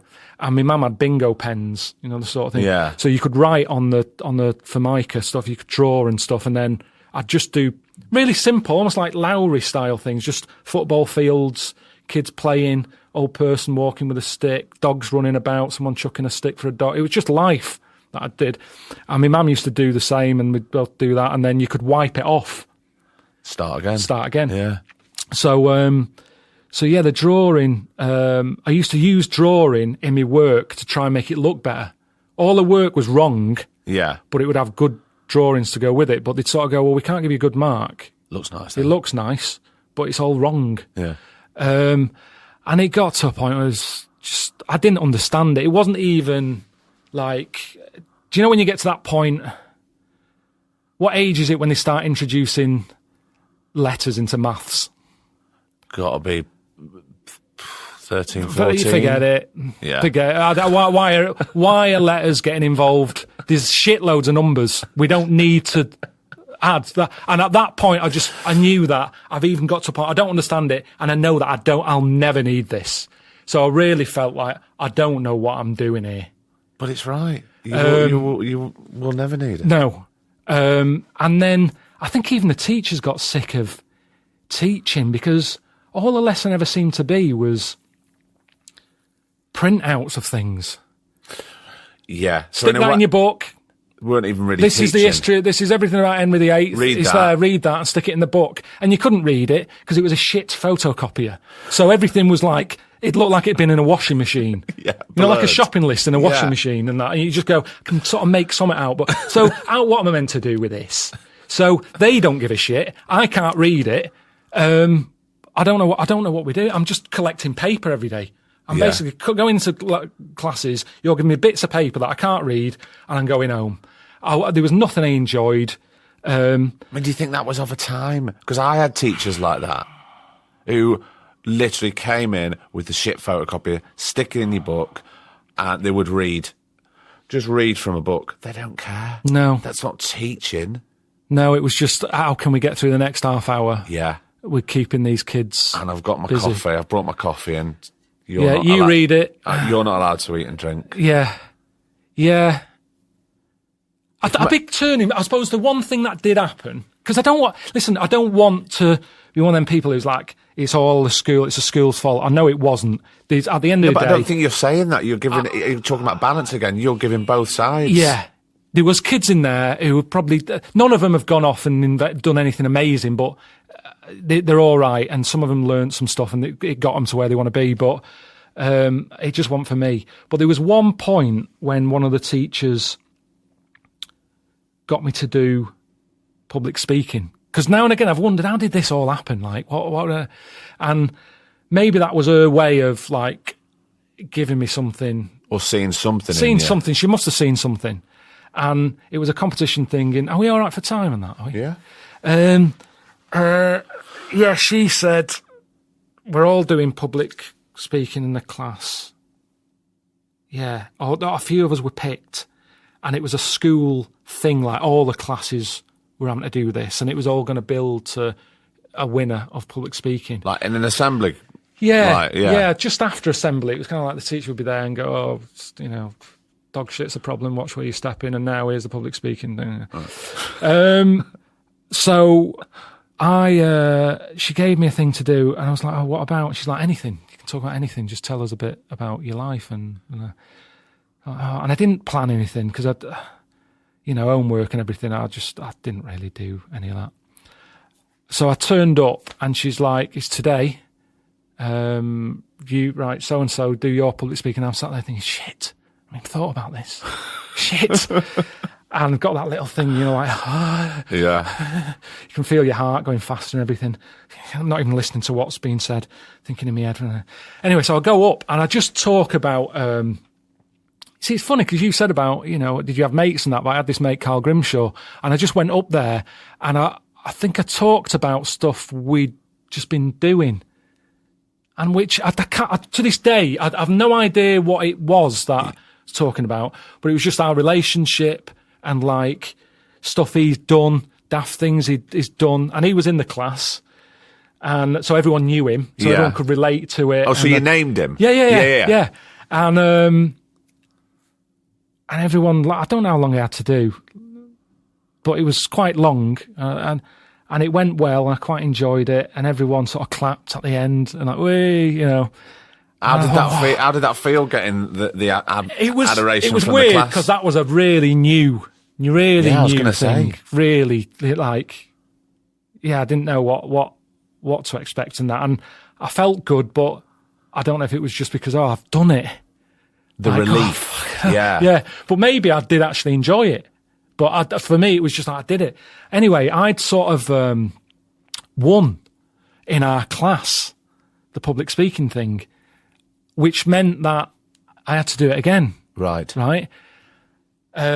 But this time, rather than me being allowed to do what I want to do, it was... there was a topic. How did that make you feel? Did you feel less free? Well, it was about a pen. What? Talk about a pen. And I was like, what? Now, I enjoyed the freedom of talking about, I could put everything into the thing I talked about because it was me. Suddenly, I suppose it's them going, right, you were good at that and you're great at that. But and I suppose thinking back, it's them going, can you think outside the box here? But I fucking Which you've already been doing. Well, they had, yeah. Really? Yeah. But then they said a pen, and I was like, oh, God, what? So I'm getting proper stressed out about this. I've never had this pressure like this on me. And I turned up, and it was in the assembly. It got to the stage where it was like, it got to that stage where then it was now 5 all doing their thing, and some of them were talking. They all had topics. Yeah. And I struggled, and I was trying to make it interesting. I picked a pen that was in a bank, and it's chained, and it's not free. And I can't remember much about it, but it was like trying to make it interesting that this pen. I can't remember. It was shit because it was always going to be shit because it's not what I wanted to talk about. I tried to make it this sort of interesting thing. How these other pens that are doing this, that, and the other, but this one's chained. Yeah. Nothing. I'm getting nothing. No one's enjoying it. All these, everyone's kind of, you can hear them not losing interest. Teacher doing that sort of thing. I mean, it was just, it could have destroyed me. It was one of those things that the teacher had done really well, making me do this public talking thing. And then it's like they give me a pen to talk about. And I hated it. It was just any good that came out of the public speaking thing then probably knocked me back years. More so than hearing the teacher saying, he's never going to be a high flyer. Yeah. It was this thing that they'd give me something, I found something, then just knocked me right back down again. And, I don't know how we got on to... I was just trying to think of what kind of got me into the thing of liking where we are, yeah. But that was a big moment there. I suppose a moment where at school it had finally got me interested, but then and kind of knocked it out of you again. Yeah, and I just couldn't wait to get out there. And I left school early. I didn't do all the exams. I didn't turn up for them. And my plan was to get a job before everyone else left. At My 16? thing was, well, everyone was leaving at 16. I left before then. I left when people were doing exams. I'd left. Right. Because I thought, I'm going to go out and get a job before everybody comes out and nicks the jobs. And I got a job at a printer's, and it wasn't until like 20 odd years later, when I was doing the radio show with Ricky and Steve, that they got in touch with the school and found out about my exam results and that, and all I got was an E in history. Really? Yeah, got an A. And it was like, what else did you take? And I was like, I did geography, I think. And they were like, no, you didn't do geography. I had no, like... Couldn't remember what you turned up from, what you didn't? No, nothing. And that's it. So after all that time, all that waste of time, an E in history, which is of no use to me. I mean, I'm surprised I got an E in history, in a way, because I don't know how I manage that. But some of them I obviously didn't turn up for because I had no interest. My mum and dad weren't the sort who thought exams were important. They weren't to them. It doesn't to anyone. So it's just like, get a job. So the fact that I got a job in a printer's, my mum and dad were happy with that. And whilst I was doing that, I was always interested in radio. And that was the first, probably like a passion thing that I'd always been there and I didn't realise. Like when I said to you that I'd sit there drawing, the radio was always on. Right. Obviously, well, even when you were doing the paper round, you had the radio on, yeah. I like listening to the local radio station and that. So I like music and the chat, like hearing people chatting to themselves. I suppose it's that thing again. It's kind of, you can say your thoughts out without someone else having to be there. Yeah. It's quite it's quite freeing. It's really freeing. Yeah. It's a bit mental, sat in a room talking to yourself. It can be if we overthink it. Yeah, I know that well again. Yeah. But was there any point here at that time where you loved the radio, But did you think, oh, this could be some sort of career? Yeah, I mean, I was still at school when that was floating about, because I remember when I saw the careers advisor and they said, right, Carl, what do you want to do? And I went, I want to be on the radio. And it was like, yeah, that's not going to happen. And they sent me to Quicks for Ford, for 2 weeks or whatever. And maybe back then it wouldn't happen. I mean, these days, media studies and all that, there was none of that stuff back then. It was like, you think you're going to get on the radio? No chance. So again, it's a bit like the teacher, not a high flyer. What does that do? Does that do to the kids? I don't know. I don't know. You've just crushed everything. Yeah, I don't. Or is it being realistic? And I don't think so. Who's anybody to say, actually, no, you can't do that? Well, do you know what? Go and try it. Yeah, but I wonder, Why right? not? Do you know, You might like crash today's and burn. kids, and I haven't got kids, I don't know what you're meant to do. But say if I've a kid... got a kid, I still don't know what you're meant to do. I know, well, that's it, isn't it? Is it good to build them up and go, what? You want to go on the moon? Go to the moon, sunshine. But the chances of going to the moon are slim. So do you make it realistic and go, you're not going to the moon. Get a fucking job, right? Or what are you meant to do? Because a lot of people said the head teacher shouldn't have said he's not going to be a high flyer. But I used that, didn't I? Yeah. It's like, fine, to go free then, no pressure. So the same when they said you're not going to be on the radio, I could have gone, oh, really? But I didn't. I went, well, all right, you're not going to do it, but I'll find somebody else. Well, that's good. Yeah. So I suppose what happens now is the people who the people who really wanted the thing they want, they worked at it and they still got it. Today, maybe people think they want it and they get it easy and then they realise they don't want it, but it was handed to them. Yeah, but for somebody like yourself, that was useful for them to go, yeah, you're not going to be on the radio. Go get yourself to Quickfire. And you used it to your advantage. There might be another kid that they said that to, and they went, oh, right, yeah, well, I can't do that. I'll just go and do this. And they're probably constant thinking, now, that's what I really wanted to do was go and be on the radio, but I'm still stuck in the printers for the rest of my life. Yeah, well, should have tried harder, because I didn't give up. So I got the job that they could have had. Yes. You've always got to have a level, haven't you? There's always. It's do you know when people go on these days that it's not fair, we're not all getting the same? I sort of go, well, that's not life. You're always going to have top, middle, bottom. Yeah. Whether it's rich people, there's going to be someone richer. Yeah. It's always got to have. You've got to have all these things. Like when people used to go on about, so and so is a criminal. It's really bad. He's a scum. He's scum. He's no use to society. But then you go, well, hang on a minute. If he wasn't robbing shit, we wouldn't need police. So that's helping someone out. You need lawyers for the court things. If in a perfect world, it wouldn't work. What's everyone doing? You've got funeral directors. Yeah. So everybody's getting a job. You've got to have everyone playing a part. So everyone's not going to get to what they want, but maybe along the way they'll do something else that's needed. Some of us have to empty bins because the bins need emptying. But it's about how much do you want the thing. And I like that I had to work really hard for it and that they didn't send me on a placement. Maybe if they sent me on a placement, I might not have enjoyed that exactly time. where you were. So it would have been a catalyst for something else. Yeah. Just bangs the lamb. That was nice, wasn't it? So it's worked out well. And so what did you do next? What did you do when you went right out? You're not going to help us out with a radio. Where did you go? My dad had a heart operation in Wythenshawe Hospital. And I was in there. A lad came round and said, any requests, any songs you want playing? I was like, what's this? What do you mean, these songs? He's like, oh, there's hospital radio. What? How does that work? I said, well, play songs and take requests and that and do a 2-hour show. And you get paid? No, you just do it for free. All right. Is it hard to get into? He's like, it's voluntary, just, So I wrote a letter into them.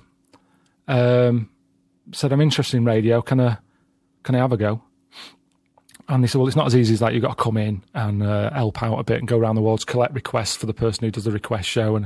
But I did all that. Sort of start at the bottom. Yeah, you got to start at the bottom. Yeah. And then I remember you had to read the news and shit. I remember laughing. There was some story about someone getting hit on the head with a golf ball. And you never give respect to newsreaders. Because, do you know when you know you shouldn't laugh? Yeah. So you don't think of that when you're watching, like, Fiona Bruce saying that.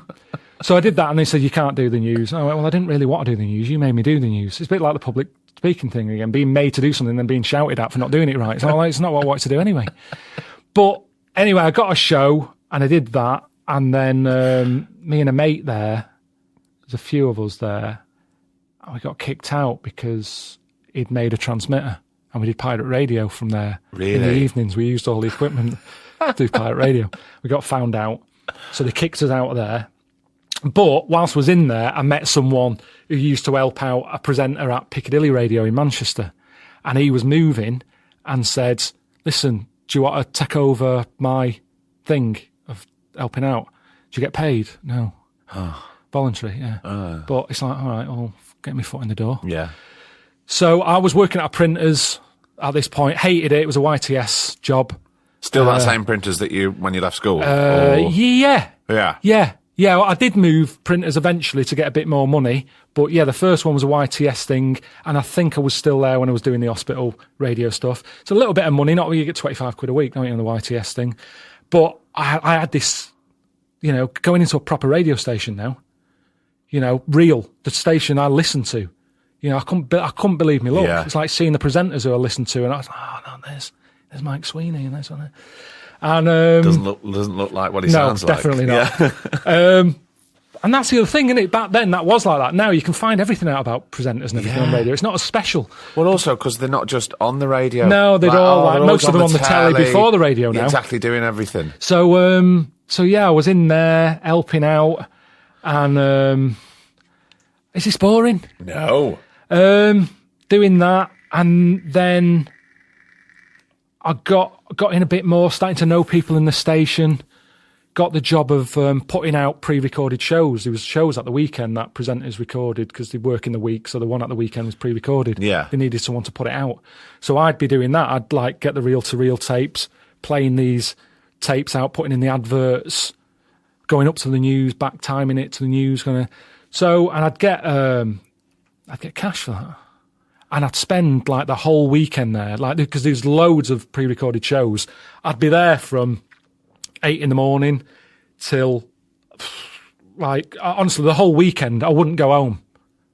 It wasn't worth going home because it'd be like get my head down for 2 hours before the next one goes out because there was 2 stations in there. Right. Okay.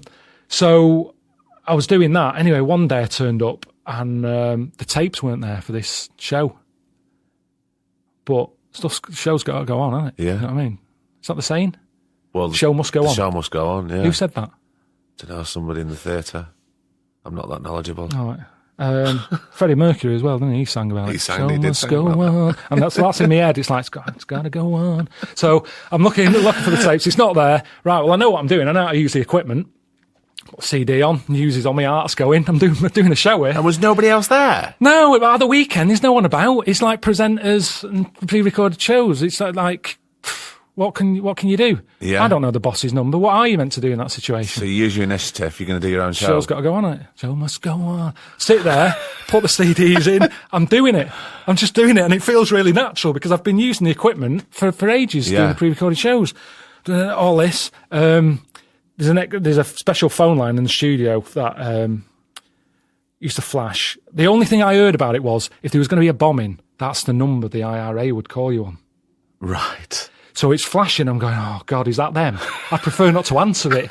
Because my thing was, if it was them, if I don't answer, they might not do the damage because they haven't told anyone. But anyway, it keeps going. And I'm like, oh, I've got to answer it. I answer it, and it's the boss. Going, what's going on? Who are you? You know, because he's at that level. Yeah, of course. He's at that level where he's not dealing with someone who's putting out pre-recorded shows. Yeah. It's Carl. What the fuck are you doing? Yeah, I came in to put out the tape of this fella called Tony the Greek. He used to play new music and stuff. I said the tapes should have been there, and they're not. Well, what were you playing at? Why don't you call anyone? I said, I haven't got any numbers. I thought it's better than just leaving dead air.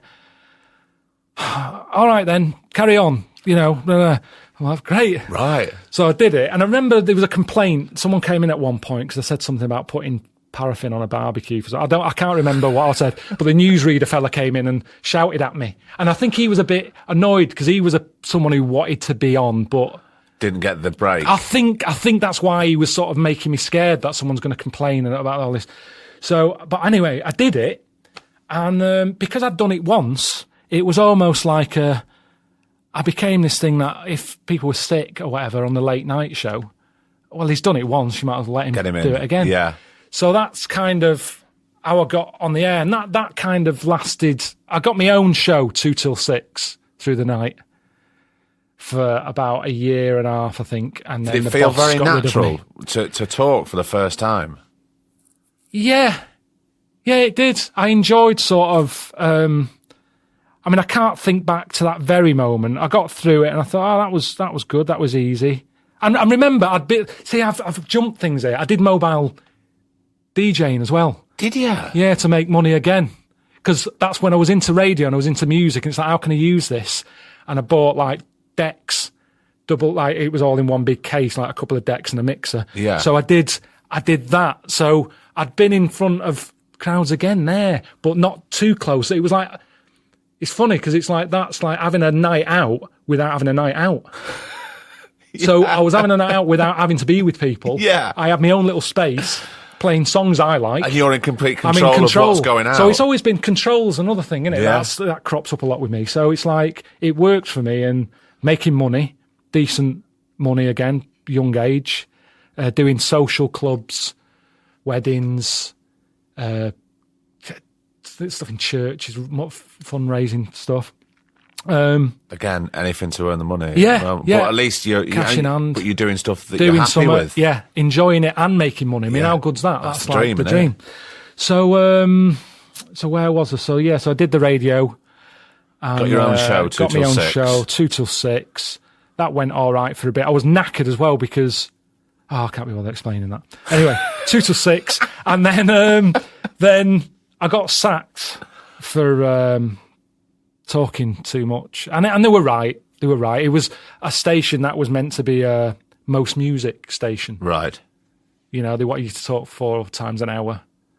Was it quite regimented, that? Horrible. Right. It's like, what am I doing here? Well, that's not what freeing, am I is here it? for? It's Yeah. shit.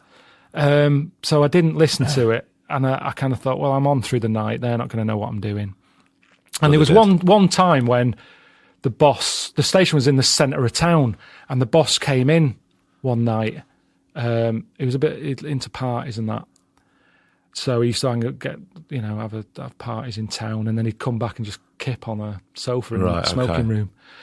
And I remember seeing him and thinking, oh, God, what's he doing in? I've got a show to do in a bit. Is he hanging around? And I saw him like get on the sofa and think, and the thing is, the output of the station's coming out of speakers. Thinking, I can't do what I want tonight. He's going to like be keeping an eye on me and that. And I remember doing the links, talking between songs and sort of whispering. He was going right back to when my dad was on nights. Right. Oops, sorry, just banged the table. Took me right back to when my dad on nights and, talking quietly because I didn't want to wake my dad up in the same way I didn't want to wake the boss up. Yeah. So I'm there, and anyway, I did this today, and I went, people calling up, what were you whispering for? Fucking Bob Harris. So it was, I went, the boss is in. The boss, I can't, if I wake him up, I mean, this is mental. And I got away with it on that occasion, and there was no problem. But then the boss started doing this thing with like Snoop tapes, they were called, and where they just randomly pick a show at random and listen to the cassette of his show, and they'd get you in, and you'd have to sit there and listen to it. Oh, all together? Yeah. Oh, fucking no. And he was like looking at his watch, like basically saying, how long is this? You've been talking now for about 3 minutes. Should play the song. Really like laying it on, yawning, nodding his head. And, got sacked. It's like, we've warned you. This isn't what we want. You haven't changed. And he's right. I mean, at the end of the day, if they're taking something one way and I wasn't fitting in. So that was kind of the end of that.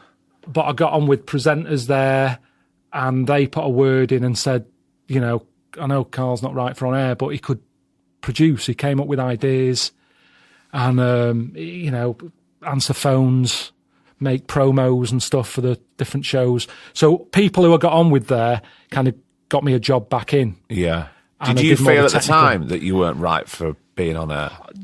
Or was there something in you that went, oh, no, I think I could do this? But in a less sort of prison environment. I think it was just that time when radio, it's gone back again now. You listen to Six Music, people can make the shows their own. But it was that time when I don't know if it was American radio or something, where you had to sound a certain way. Yeah, exactly. And I played songs saying, what's the weather doing now? Coming up on things. And it's Tell all that. people the time at a Yeah, the certain weather. time. Keep Tell telling them them the weather. We're in Manchester. It's raining. It's fucking raining. It's raining again tomorrow. There's nothing to. Why do they want to wear the weather? They want to forget about the weather. But it was that sort of upbeat. Everything's good in the world, even if it's not going to be sunny. Say it's sunny. Yeah. It's just like, playing the hits. And I just was like, this isn't what I got into it for anyway. So in a way, I had a bit more freedom in making some of the trails and things. It was a bit more creative, I suppose. Selling something that was shit, but trying to make it seem better than it is. Yeah. And I did enjoy that. And that's kind of, that was there for a long time. I did that job for quite a long, few years at Piccadilly, and then Steve Penk, who did the breakfast show at the time. What radio station are we on now? It was called Key 103. Key 103, right? Yeah. Okay, I thought you were. Key 103, and there was Piccadilly Gold at the time, which is an older station. And then Steve Penk came to London to work on Capital, and he said, "Look, they're giving me a different producer, but I'll put a word in, and he did, and I came down, and you got it. And I didn't work with him. They ended up sending me to a station in Kent to do training because all the equipment's different and everything. But yeah, it's. I mean, a lot happened there. I can't remember all of it and stuff, but it's it all led to being put with Ricky and Steve, which again opened up a lot of new doors. And because the radio thing was a thing I always wanted, but once I'd got that out of the way, I was almost free again. Like, well, I've done the dream. What I'm meant to do now. And because I never had a plan, I was open to sort of stick my head into different things and go, oh, what's this? Oh, yeah, I could have a go at this. Yeah. I'll have a go at that. Which, again, is good because a lot of kids study for one thing and that's what they're going to do, and there's no freedom. And there's a lot. And all that. There's a line. And it might go up a little bit, but it's more or less the same. Whereas me having that thing of, well, I can have a go at anything. And if I fail, it doesn't matter because no one's expecting anything anyway. So I've always. So do you think you've grown with confidence then? Yeah, I sometimes wonder if it's the jobs that have given me that confidence, or is that just something that happens with age? Well, I don't know, because they're all so different. I mean, they're all very creative in a way, and you seem to have more control. Going back to the control of.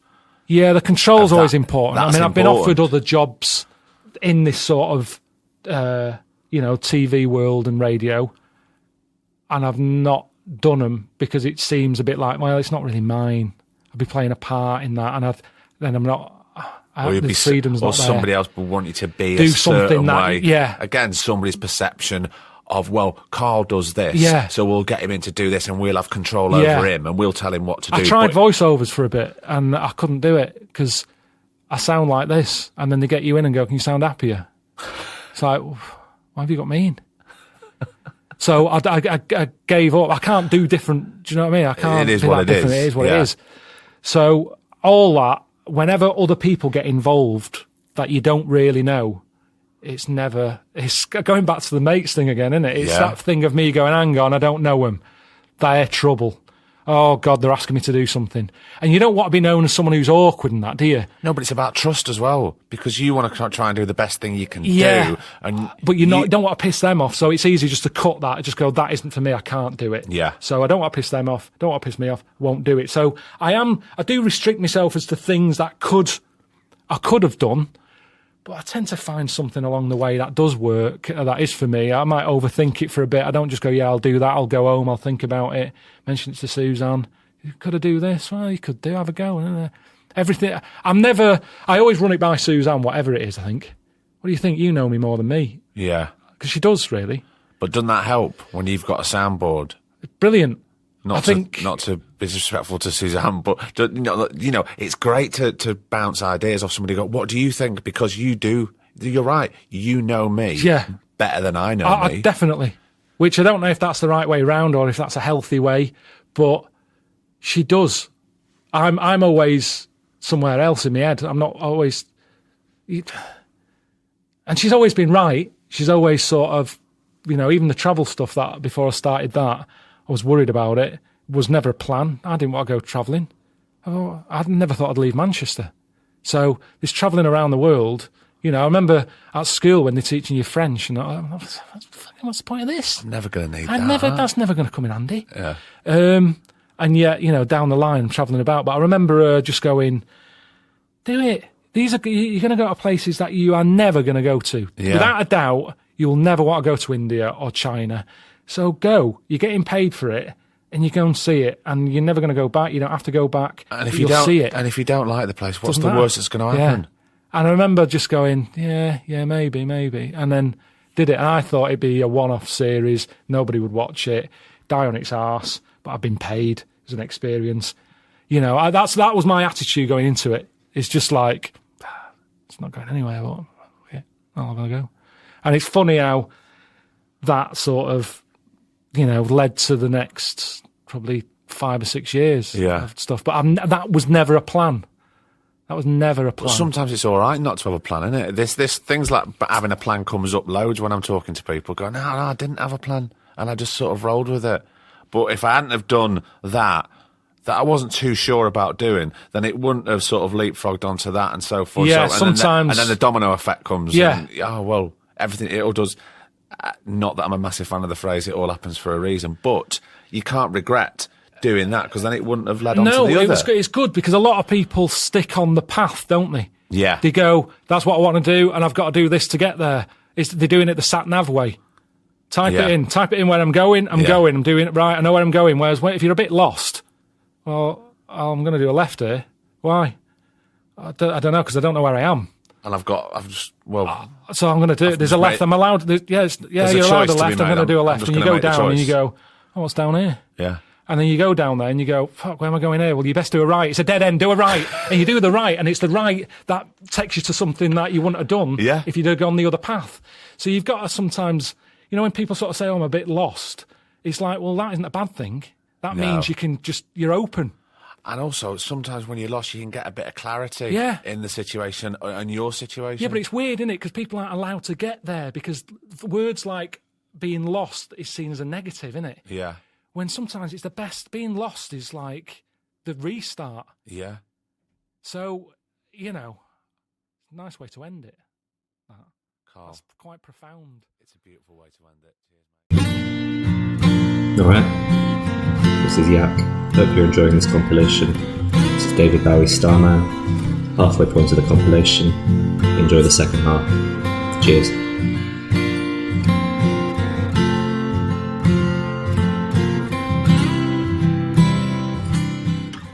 Karl, I've been listening to, well, you three, when you got Steve and you were doing the show years and years ago when we first started, I was listening to it and I was hooked on it and had been through the podcast and everything, but actually some of the stuff you used to say was quite profound in a weird way. Because he's got no filter. He hasn't got a pretentious bone in his body, and he says exactly what he thinks, and that's what's fascinating. And he changes his mind. And I think he's really self-educated. I think he's educated himself, you know. I mean, Shakespeare made up words, and Karl's made up a few, haven't you?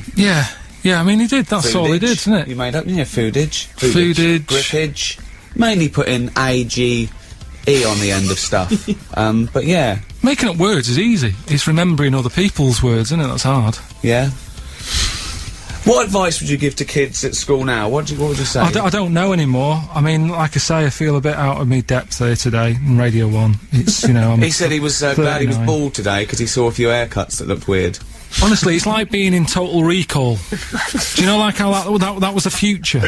And suddenly, it's like, I swear, Radio 1, you come in, you go downstairs, and it's like you enter a different world in here. You go into the basement, and there's all these people coming out of the dark alleys and stuff, mad haircuts, jeans round their ankles. Don't bother putting pants on. If you're not going to pull them up, don't wear them, because they're not doing the job. If you've got to bend down to get your keys out of your pocket, what is the point? It's just different. Honestly, I felt this morning when I got up, girlfriend said, "You're 39 today, how are you feeling?" It's just the same. Coming in here. She gives him all the information every day. Yeah. Honestly. She says, today's Friday. And you're Where 39. am I? You're Karl Pilkington. Thank you. I feel well old today now. Yeah. You've always been old though, Karl. No, and I have, and I've been happy with it. My mum said I was an old baby.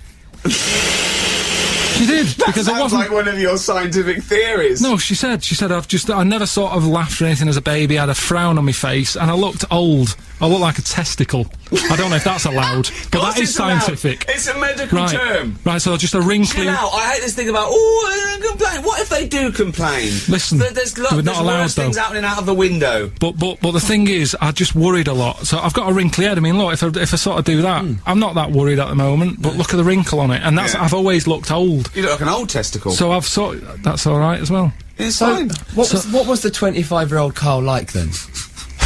What did you do? What was your 25? thing? What music were you into? What? A slightly hairier testicle.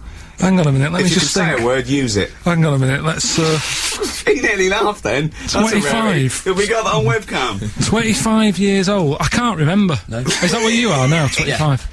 I can't remember. Once, right, we were talking about what's the oldest memory, and I was saying, I can remember my 4th birthday. And Carl's going, no. He says, I can't remember, maybe 6 or 7. And I went, no, you can remember back to, like, 4. He went, my mum and dad don't even remember me back then. What does that mean? Because you haven't done anything at that age. You're just this thing that's there. Yeah. Oh, here comes Carl. Who's Carl? He's our new baby testicle. Well, it's been a pleasure having you both on, as ever. Carl, Nice to see you again, What Ricky. do you say to those people that you're not a fake character? You are, in fact, a true idiot. I think we should just go with the fact that some people have said that I'm an actor called Graham. So it might be easy just to go with that. Yeah. Just if you just say thanks for coming in, Graham, Yeah. and call it a day, because I'm sick of having the argument. It does me head in. Do you have Twitter? We've got Twitter, yes. You look at what people are doing now on there, and it's all, no one's doing anything interesting. It's all taking the dog a walk or...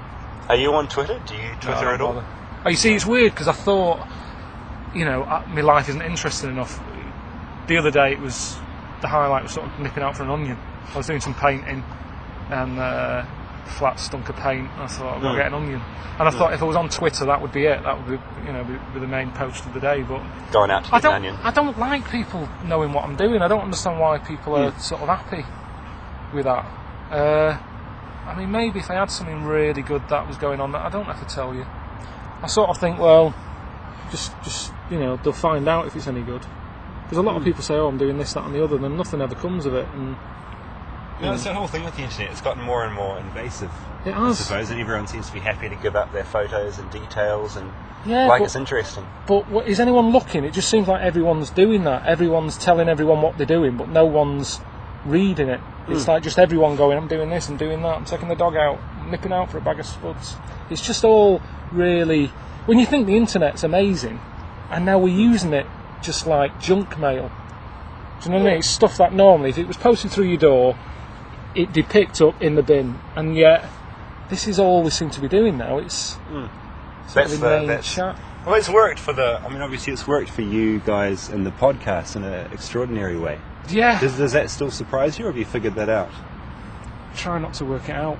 I mean, people like it, we go in a room, no planning, we just sit down and have a chat, and people download it all over the world. And I mean, it is amazing, but the world's a big place, isn't it? So you only have to get like a small percentage of the world interested in something, and you can do all right out of it. Whereas years ago, you'd have to do something really good to get so many people listening to what you've got to say. Do you know what I mean? I think so. So less people had to. Well, you can just bring anything out, and like my mum bought a gnome that whistles. When you walk past it, it whistles. Now, if that was brought out in about 1936, people would go, put it in the bin, and that'd be the end of it. Whereas now, bring anything out, and if only 1% of the world go after a gnome that whistles, you'll do all right. That'll be a big money-making thing, and I think that's what we've done. With the audiobook. Is that a good thing? Too many people? Is this a good advance? What do you mean? I mean, having more people on the planet and well, being able it to pick means up on it's this easier stuff. to sell stuff. I mean, like when caveman came up with the wheel, it's a brilliant invention. We're still using it now. But back then, there wasn't that many people for him to go knocking on doors saying, can I offer you a wheel? You know, what price will you give me for this? So it's easier now to sell a product, but the product isn't as good as it used to be, because it used to have to be something really good. And I think that's the problem with the internet. You know, there's just, you type in something you want and someone somewhere will have it. Done it already. Yeah, got it already. Yeah, you'll think invented you've come up with something really good, and you look at it, someone's got it there, 19.99, pre-order now, and that's what's made it tougher. It's tougher to come up with something original, and just But yeah, but it obviously worked for the podcast. Listening to it in New Zealand, of all places. It's mad that. It is. Have you heard from any listeners from New Zealand? Or yeah, when we first started doing it, we used to have an email address, but it just got out of hand because you got the whole world sort of going, all right, give us a mention, and there's no way you can do it. I mean, there was like Eskimos emailing in, and that's always been the one. Yeah, that's been the one that's always sort of stuck with me. I mean, Ricky sort of said, oh, we've got loads of David Bowie listens to it, and people who make The Simpsons like it, and all these Hollywood actors. But for me, it's still that Eskimo. I just can't imagine. But then again, he's a trapped. He's probably not got much to do, has he, over there? What did he have to say? He just sort of said hello, just to let you know. I'm listening. Eskimo. I'm an Eskimo. But that's been the most amazing thing about it. The way that you can say something, and someone on the other side of the world hears it, and here we are just in a little office in London. It's not anything flash, it's a couple of mics, duvets, put duvets up, right, just for the soundproofing, and it's all cosy, and there we are having a chat, and before you know it, it goes on the internet, and everybody gets it at the same time normally. That's the thing, and they listen to it on the way to work, or when they're travelling, or it's just listen to it wherever, having a bath. So it's has it changed your life very much from prior to this to a lot of people knowing your name and even your appearance? It hasn't changed my life that much. I was telling you a couple of minutes ago that yesterday I nipped out and bought an onion. Do you know what I mean? This isn't a celebrity lifestyle I've got, but it's changed it in a way that if someone would have said to me when I was 14, when you're older, you'll have done a few books and you'll be talking to people all over the world, the thought would have terrified me. I really, wasn't something that you it's wanted not something to do, I wanted to do. No. It would really bother me. I hate that sort of. I still hate that sort of thing. They have to stand up in front of people. It makes me feel sick. I was confused. Hello, in the moment. No, is that as loud as it goes? That. Why have you got headphones on? We don't need headphones. We're just talking. They're listening. Do you want headphones on? No, not if they're only that quiet. Is that health and safety? Yeah, they're limited, yeah. That's ridiculous. Have you listened to that? Okay, but we're on air now. Well, I wouldn't know because I can't hear it. Just talk. Yeah, it's a bit weird, isn't it? Yeah, okay, you don't need them anyway. I've got a special pair of non-limited ones. Sometimes, Carl, I feel like your helper. How have you survived? It's birthday today. 39 today. 39 years old. Happy birthday. Thank you very much. He's done all right, hasn't he? Yeah. 39. Have you had a nice day so far? It was that Mrs. Matthews at school said he wouldn't be a high flyer. And he is a high flyer. He's been around the world twice. Have you had a nice day Number so far? one selling book, number one DVD. New show starts tonight. Karl Pilkington. So, kids... I've had an alright day. Kids, if you want to muck around at school, do nothing, play out on your grifter all day, leave school at 15 with no qualifications at all, then things could happen for you. It's good advice. You're a great role model. Did you do well at school, Greg? I can't imagine you did all right. I did okay. I did all right. I was average. I was okay at exams. You see, you have a go and everything, but you did all right. But what are you doing? Stephen Fry, dead brainy, is doing a panel show. It's wasted. You've got a brain, do something with it. I'm not having a go at Stephen Fry. I'm a big admirer of Stephen Fry, but what I'm saying is there's no difference between me and him, really, in terms of work. Absolutely. Absolutely. No, I wasn't dissing you. I was saying, well done. I was dissing Mrs. Matthews for saying you weren't high flyer, but then I felt a little bit guilty about sending out a message to the listeners of Radio 1 that, Yeah. You are the odd one out. You've put the work in late in life. And it's But that's the brilliant. best time to do it. I think when you're a kid, play out, play with stuff. Yeah. Not Find- matches. Or drugs. No. No. And floss. Floss, kids. So yeah, You've done well. I don't think I appeal to kids anymore. Just your lot who you've got in, I felt well out of my depth, Greg. Really? Honestly. Proper, like, these are proper young people. Yeah, I I'm think. 39 today. It was weird walking in. It was like scum. No, I don't mean their scum. I mean the film. You see, they won't even know what I mean. There was a film in the 70s Yeah. of a borstal. Oh, I with, don't like know loads that. of kids in it, and it was terrifying. I felt if How it does was, that make you feel, alright? no, I thought you were calling my nice audience enough, scum. but it was like, no, I don't mean that. I mean they're like someone out of Skins. If I was walking down the street and they were on my side, I'd cross because I'd be scared. I'm getting to that age where I feel older. And Radio 1's like that. The music you play, I have no idea what you're doing. Do you know Jason Derulo? No. Say 3 names that you play on Radio 1. See if make one up and see if I know which one it is. That's a good game. Well, Should we it's play a like- record now, though? Because this is definitely going out on air, isn't it? This is being broadcast, this show. Yep. Are you sure we shouldn't have pre-recorded this and edited it down to a soundbite? Possibly. Basically going, happy birthday, Carl. Yeah. And then It's on tonight. What are you playing next? Make something up this or is don't Stump make it up. by Graham Thorpant. Yeah. Okay. This is Jason Derulo. Do you know he's real? I don't. Well, he is real, yeah, but you've given that away. But you used to be into your dancing, didn't you?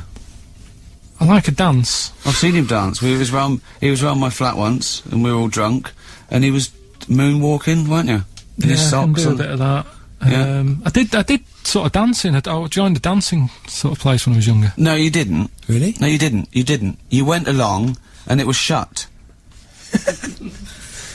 I wanted to join a dancing class. Right. When I was younger, it's called Twiggies in Old Trafford, and I had leg warmers and everything. Was into they weren't proper leg warmers. They were. My dad made them out of one of his old shirts. He just cut the arms off. Yeah. So I had like leg warmers with cuffs. And but I can do. I'm pretty good at sort of robot stuff. I mean, think of that. I mean, turning up I'm trying to. a little bald mank, right? With it looks like he's walking on his He hands. wasn't always bald. No, early though, wasn't it? when I was a baby, I was. Well, Yeah. I was bald then. yeah. Well, you do a weren't bit. doing a dance class when you were a baby. He had were you? hair No, I for was- about 15 years, and then it went again. I never had good hair. Do you know, like you've got a style? I've never had that in my life. No, you know why? Because he said he had the hair of a Chinaman. I mean, forget the term Chinaman, which is totally outdated. For the That's last what the 25 barber said. He said Yeah. the sort of quality of it, very fine, very sort of blowy way sort of hair. And he just said you got hair of a Chinaman. Nice compliment. That's not having a go. That's a fact, isn't it? I don't know why people worry. That's the problem with this program. Everyone's always going, "Oh, it's a little bit racist at times." It isn't at all. There's nothing that I wouldn't say. No, there's nothing racist in There's nothing in it. No, because it's your opinion. He hasn't got a malicious bone in his body. He just says the first thing that comes into his head. I know how to press his buttons. You know, I've done it for 10 years now. I've had 2 big ambitions over the last 10 years. One is sort of educate Carl. I love the fact that he came to me sort of like a blank canvas, and he's so inquisitive. I think he's brilliant. I think he's got a brilliant mind. He just hasn't used it much. And the other thing is I want to get Carl famous, because I know he'll hate it. But it's happened. It has happened. Hasn't it? I told Carl, if this trend carries on, he's going to be bigger than Michael Jackson. Can I just apologise for what Ricky just said about the chap a minute ago with the stick What? and everything? What? The, That happened? No, it's, it it's means, just the word. word. It's just the word. Sorry if you're offended by that Knob word. is Old English, and it's totally acceptable. It's not a swear word, it's not a I don't know profanity. if it is. It's not at all. It's not. Okay, well anyway, if you're offended, whatever. But Carl, I've been looking at the list, 100 things to do before you die. 41 Meet Your Idol. Why don't you go with never that one? do that. Never do Who's that. your idol? I haven't got any. You haven't got any? No. No? No, it's best not to. But you respect him, you like Bruce Willis, don't you? Yeah, but that's all he is. I don't want to meet him. I just like Die Hard. Well done, Bruce. But I don't want to meet them. What do you want to meet them No, I for? don't understand that. I've never understood that as what you can get out of What's that. the best that can happen? 67, join the Mile High Club. No. What, again? Ridiculous. Stupid. Why? It's nothing to be proud of. Well, I don't get it. And I don't like using the toilet on a plane for using it as a toilet because I always feel like I'm in a rush. There's always someone might be waiting outside. timing me. Do you know they know how long you've been in there? So just the idea of that is horrendous. They're the most unpleasant of all toilets. Yeah. I remember a couple of times ago when you were in and we rang Carl and he was at home and you were grouting, I think. I was grouting. You yeah. were grouting. Yeah, finished that. How did that go? It's all right. Yeah. Yeah, good. Broke the vac doing it. What do you mean? Because when you're grouting, it all comes out. I had a what's it in a Dremel. That's what I told you about. Yeah, Dremel. Yeah. And it was going everywhere, dust. So I used Henry the Vac at the same time to sort of catch the dust. Yeah. Blew it up. Yeah. Blew up Did a you? vac. Yeah. You got a new vac? Yeah, I bought a Hetty. Is it a Hetty? I have no idea. The pink one. I know. Last time he said, oh, this is unbelievable. We were out to dinner, me and Jane were out with him and Suzanne, and he was talking about Christmas, and he's moaning about money as well, and I know how much he's got. And, he was going, well, she's had a flaw. She's had a flaw. He put a flaw in the kitchen, and he was trying to make it that his girlfriend's Christmas present, that she'd had a flaw. It's Unbelievable. And it's the floor she wanted. Yes, but you walk on it. She's not the only one that uses the floor. It's not what you have to. You don't have to jump to the cooker. She because doesn't it's her know floor. what she wants. She's had a flaw. She's fine. Brilliant. She's spoiled rotten. Everyone feels sorry for her. You know, she has got it good. Honestly, she gets what she wants. She's already talking about Christmas presents, and I sit down and go, right, what is it that She you keeps want? saying, Carl, don't forget this year. No, because I just want to know how much she wants something. Yeah. Right. She sits down and go, what do you want? And she'll say, and I'll go, right, why do you want that? Okay, and I'll quiz her on it. Let me talk about 2 Christmas presents that I know of. Just 2 Christmas presents. Yeah. One, he gave her the camera that he got at a leaving do, still wrapped up. Said, there you go, you wanted a camera. That's one. He just handed it straight over to Yes. Okay. Right. Why does that matter? I can top that. Something else you don't know about. Sky, after the last series, gave me an iPad. Right. She got that for Christmas. But you're saying it like you're proud of this. I'm not proud. I'm just saying there's nothing wrong with it because she wanted one of them. Did you tell her that it was a second-hand gift? Did you take the Sky logo off the wrapping paper? No, I don't think I did, but it's what she wanted, so it doesn't matter where it's come from. I think the one she's most pleased with was the bumper family pack of condoms 2 for 1 offer you got her from Boots that year. Right. There you go. Did that actually happen? Got used. Let's take the travel. I don't know why they think I'm an idiot. That's the first one, because I'm not an idiot. You wouldn't say that, would you? No, you're not. Of course you're not an idiot. Right. So we can agree on that. You say funny things because you have a different outlook on the world. Carl's one of the smartest people I know. He's not the most educated, and so he's got gaps in his knowledge, and that's what's funny. He's also very opinionated, and he's different, right? But there's no way he's honestly one of the sharpest people I know. And also, we put him in that situation to get the best out of him. I know exactly how to get this funny Carl out. He's not like all the time. When we go out for a drink, I'm not making him do stuff. Wow. I'm not. Wow. What were you doing the other night? Tying a napkin around my head. That was an experiment. That was an experiment because I wanted to show him the tourniquet. How if you put that tie it and then put a simple lever in it and turn it, you can get so much pressure. And you nearly burst, didn't you? Your head nearly burst. Yeah. So and you learned something. It's sort of like Blue Peter. I don't want to bring up Blue Peter again. Those days are gone. They're a long time ago. Yeah. Too soon for those jokes. Yeah, but you know, I feel that I love this 10-year experience I've had with sort of educating Carl. Is not that in a how long it's been? patronising way. Yeah. 10 years. It's fascinating. It's fascinating. He's also my best mate.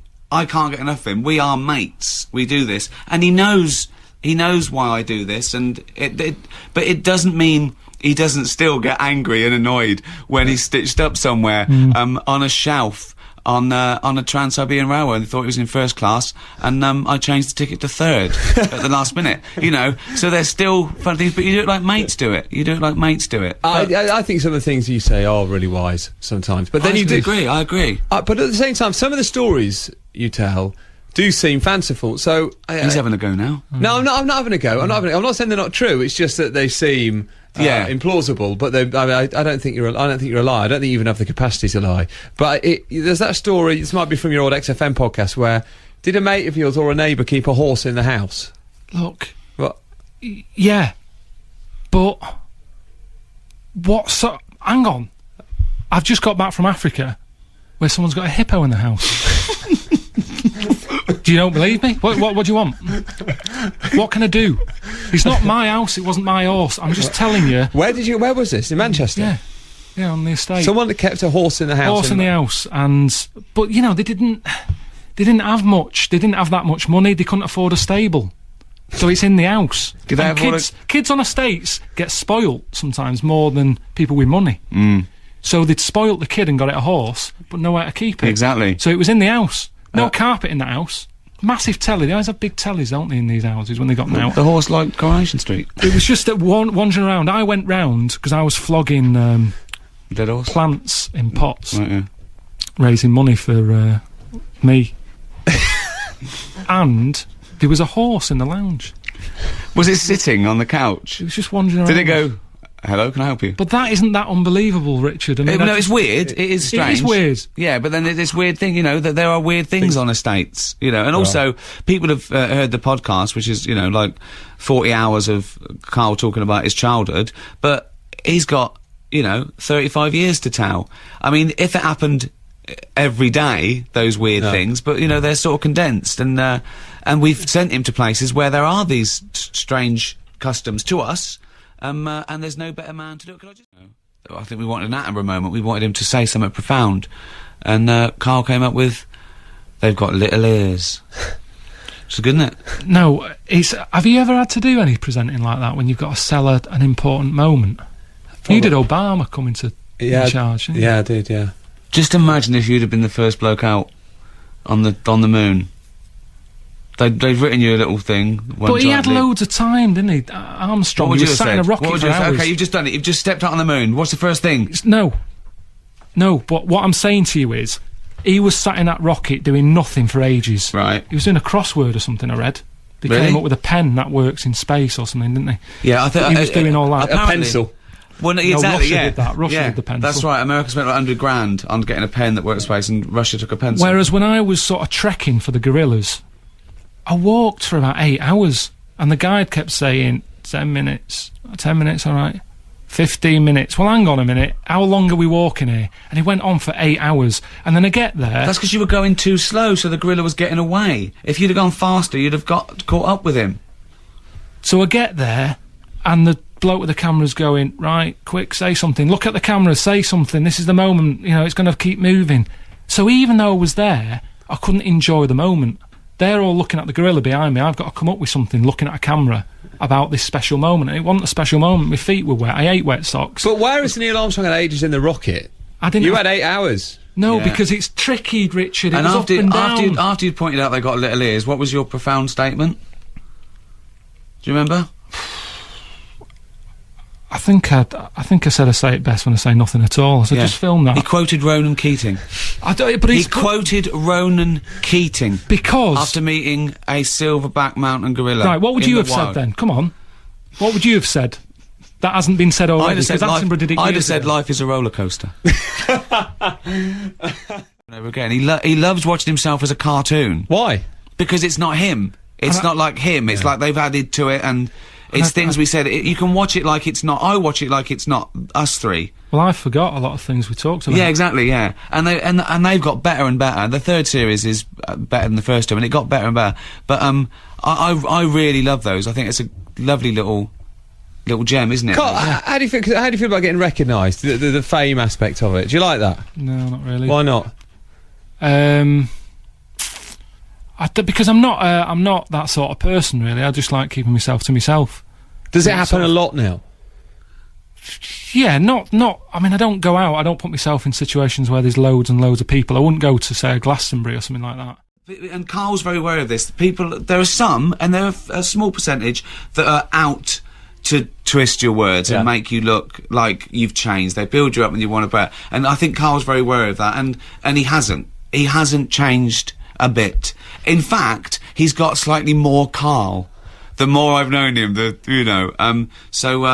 like, it's great if people come up and they just go, "Oh, I like your programme." I go, "Cheers," and they wander off. What else do they say? No, it's just the freakier ones where they want to know everything or they know everything.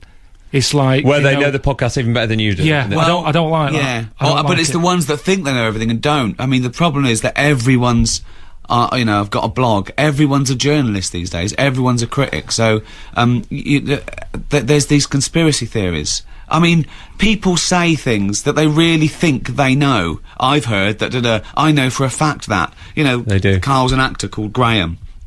They work out how rich you are, and it's like, but fans are fine. We couldn't do without fans. It's good with the mail, because there's a bloke who's writing for that who said that I'm not an idiot, so it's great. Carry on. Frank He said I've got an what's he said I've got? An MA. He said, you'll probably find out that Karl Pilkington has got an MA in classics. That's brilliant. Did he? That's great. But again, Carry on. He reared his head again. I think he reviewed the first series before anything had been made. I think because he's a travel journalist. I think the more reactionary travel writers think that, who is this oik that's come along? Didn't you send the tape to Alan Wicker? We did. We wanted to get a review, but he was very, very nice and said good luck. He said, I don't feel I can endorse this, as it's put back Indian-British relations by 100 years. What did he say about India, Carl? I didn't say anything bad. It was just He the said it was time. the worst place on earth. Yeah, but do you know what? Even though I said that, I'll never What's your forget it. definition of bad? I'll never forget it. And is it better to have a really bad experience somewhere than one where you go, do you know, like, I've been to a lot of Gran Canaria. I couldn't tell you which is what. Whereas with India, I know I was there.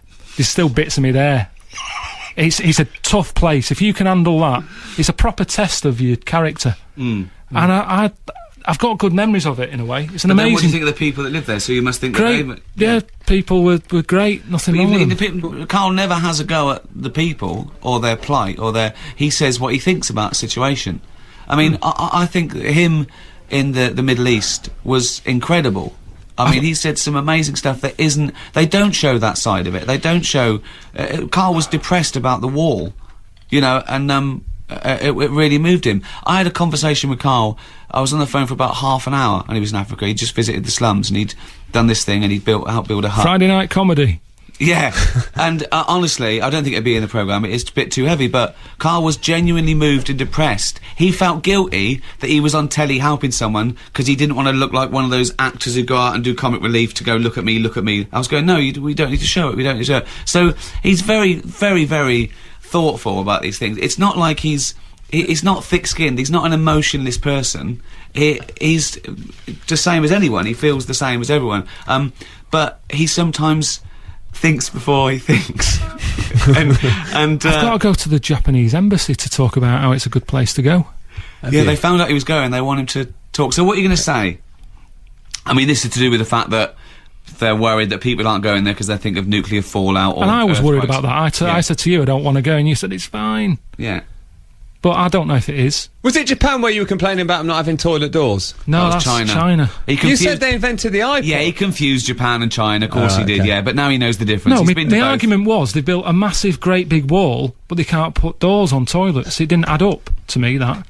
But, forget that. That was last time. I've moved on. I'm wiser. But with Japan, it's an alright place. I don't think it's radiation. There was earthquakes happening when I was there. It's the food. We've got to sort that out. What's wrong with the food? That'd be one of the main reasons to go. They don't cook the fish? It's just fish all the time. For everything. And some fish that you just go, where have they got that from? You go in fishmongers and you know what fish look like. Sometimes it's like, has someone coughed that up? What is it? What is it? And they're loving it. And that is the worst thing, because at the end of the day, food's important, isn't it? When you go on holiday, you like, that's why I like Italy and that, you get pasta. Right. Yeah. This fish, honestly. You get pasta here now, I've told you can get it in Waitrose. Yeah. So what you're going to say at the embassy is, if you want people to go to your country, there needs to be a dramatic just cultural say shift. you're not going to get radiation poisoning, but you could die from a fish. Yeah. If the chef doesn't cut it just right, you might die from eating a fish. No one's going to go to your country unless they start serving pasta. They've just got to open it up a little bit.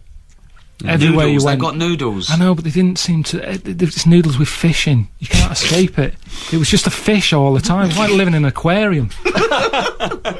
Honestly, proper struggle with that. That's my thing. As long as I've got a comfy bed and some food, I'm happy anyway. Carl, I've got some good news here. What would qualify you? Why do you have to be qualified? Carl, what do you say to these people who say this is another example of dumbing down? Since when was it? Right. Since, right. Right. Let me finish. I'm speaking to... Right. What do you say to these people who say it's another example of dumbing down? Since when are we meant to celebrate idiocy? Right. That's, well, first of all, this isn't licensed payers' money. We're on Sky. I'm probably after a programme called Dogs with Jobs. So let's not worry about what's good and what isn't, right? So there's one point. Secondly, the other night I was in when Made in Chelsea was on. So before they get to me, there's a lot of other programmes people can have a whinge about. I agree. I reckon. I know that I don't always get things right. I don't always give clear information. Sometimes I watch it back and I don't know what I'm talking about. Sometimes you stop yourself during a sentence and you say, what was I saying? But I think there's something in there. You said it looks nice. You can watch it with the sound down. I think you'll it's still brilliant. get something out of it. It's great. A lot of telly now, I don't know what it is anymore. Yeah, I agree. I don't know what is going on. Actually, you know, I suppose the public service element is you go to places that I wouldn't have thought of going to, and I find that I want to go to them.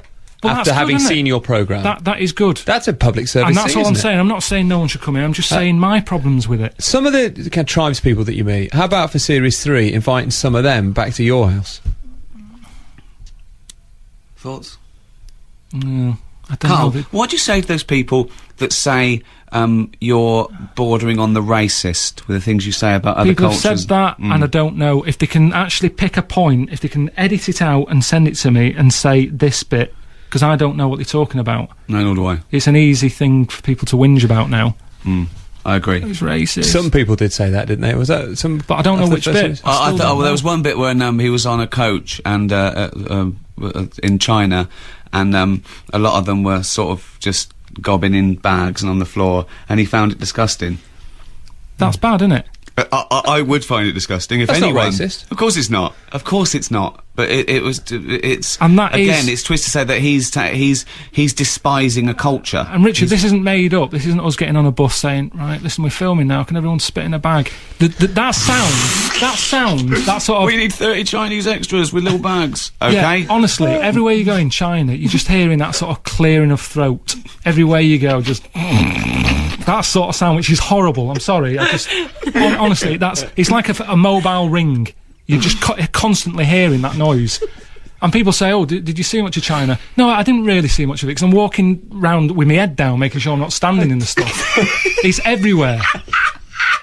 But then again, it's a very sort of grey, depressing place, so it adds a bit of colour, if anything. But anyway, that was last time. I have moved on, and I have enjoyed. What do you say to those people that saying you don't accept cultural differences, and that maybe here it's disgusting, but in China it's acceptable? So you're the odd one out, so you should accept it and go along with it. What do you say to those people, Carl? But then, what's the programme? If I'm just going around like a lot of these programmes do, where they stand there and they go, "Oh, it's absolutely amazing." Oh, isn't it lovely? Oh, they phlegm up everywhere. I'm just saying. That's what the holiday programme was, wasn't it? Uncritically. Judith Chalmers going, 2 nights. There's a lovely bit of gob here. You can stay here for 40 quid. Don't slip on the greenies. Honestly, I'm not just. I don't walk around moaning saying. You do. All right. You do. But you say it as you see it. That's the point. That's all. There's always a holiday close by because the girlfriend likes going away, but nothing that great. I mean, the weird thing is, everything that's happened so far has never been planned. So I kind of like to leave it like that, because if you don't have a plan, you can end up doing some interesting things, can't you? Yeah, life takes you in some different if you don't sort of just close the door on stuff. I mean, I didn't go to university or anything, so I sometimes think I wish I had, because I would have learnt a lot. But then I think, if you sort of learn, if you spend 7 years learning to be a doctor or something, you can't then go, I'm going to knock it on the head, I'm going to do an audio book, because you've put so much of your life into learning about it, and then you've got people there going, hang on, there aren't enough doctors in the world, stop messing about on the internet and get surgery, get doing surgery again. So you can bog you down, can't it? Learning something, specialising in something. Whereas I prefer to just go, whatever comes along, I'll give it a go. And that's what happened with the audiobook, that's what happened with the books that I've done. Publisher just said, have you ever thought about writing? And now I do a couple of columns in like different magazines and stuff. And well, from someone that hasn't come from university, then what What's the most interesting thing you've learned? Is there something that still sticks out in your head as being amazing? I like nature's always the best thing, isn't it? Stuff that no one's invented, it's just survived. And I mean, there's a lot of creatures you go, I don't know how it survived.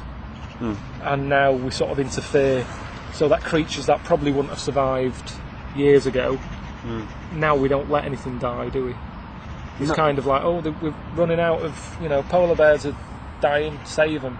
Whereas years ago they'd be dead by now. Right. You don't think you should save them? I don't think you should interfere. I mean, I know that we're messing up the planet and stuff, and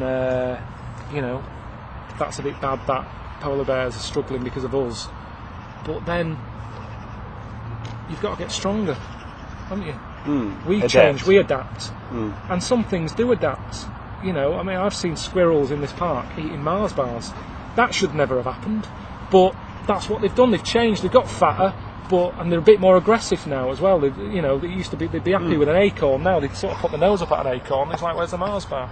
So it's made them a bit more aggressive. Aggressive but how? Are they... Just a bit more. It's like they're sugared up. It's right. like they're just like a kid who's had too many Smarties or something. They're running around, they're violent, but they've adapted. Now the polar bear, that's what they need to do. They just need to get a bit more aggressive and stuff. A bit more ballsy. Yeah.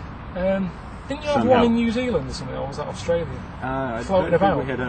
One floated by on an iceberg quite far away, but more close to Australia. Oh, really? But yeah, he was just stranded. He couldn't do anything, and that was sort of I think that he fell off, and that was the end. I don't think they rescued him. That was it. I mean, there's a bit of you in there that's going, that's tight. Poor thing. But then, I don't know, if it learned to swim, and then it got stronger and it swam and it got to the shores of Australia, people would have been like, kill it, wouldn't they? They wouldn't want that roaming around. So in a way, they might not kill it. They'd probably put it in a, enclosure. But then, would it be happy? That's like being in a coma. You're neither here or there. You're dead or alive. It wouldn't have been happy being in a zoo.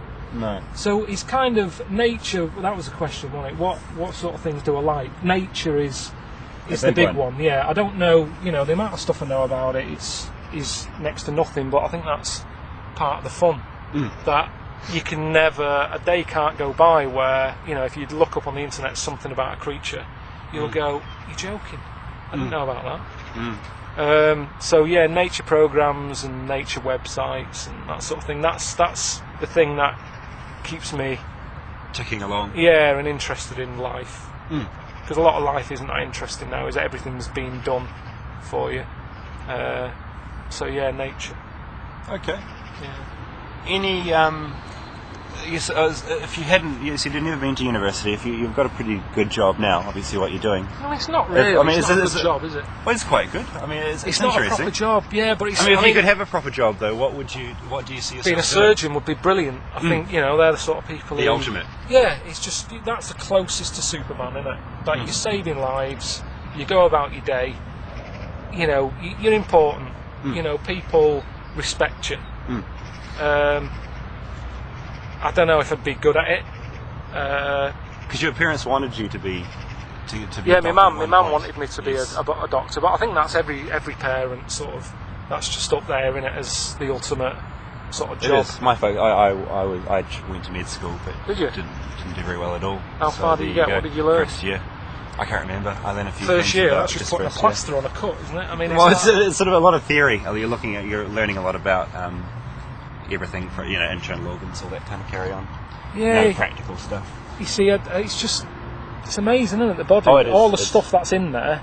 Yeah. And the good thing is, in a way, once you've learnt it, it's not like being a car mechanic where a company will bring out a different car with a different engine and different fittings, and a mechanic has to keep learning new things. The body's the same. The body hasn't changed, has it? Once you've changed one lung, you've changed them all. Do you know what I mean? So, in a way, it's not that tricky. It's just that thing of you've got someone's life in your hands, and if it goes wrong, everyone's going to find out about it. Whereas a vet, same job. If you kill a cat, no one bats an eyelid. So it's just that fine line of, the amount of stress with the job. But I think they're brilliant. I mean, I've only been in hospital a couple of times, but just the way they're a different species, aren't they? Oh, they are. They're intelligent. They're very Yeah, intelligent, they just and nothing they know what panics they're them. It's like, this doing. is what we're going to do, and it's like, I wish you don't tell me. But he said, well, it's almost like they're showing off. They don't need to tell you, but they're just going, we're going to do this, going to do that, we're going to tap that out. You'll be dead for 3 minutes or whatever. Just, what are you talking about? You know, it's just a do doctor it. or a loon. But yeah, that'd be the ultimate thing. But that's not going to happen now. You're in a good place. You're in a good place. I mean, I said it would be nice if you came and maybe visited New Zealand. I think that'd be a good, another thing to do. Too far. It's a long flight. You're over 20 hours, but think of the new creatures and everything that you'd discover there. Well, again, it's nicer to watch them sort of things on the telly because you've got mad stuff, haven't you? We do. Our national bird, the kiwi, can't fly. His wings are too small, and that's our national icon. How do you feel about that?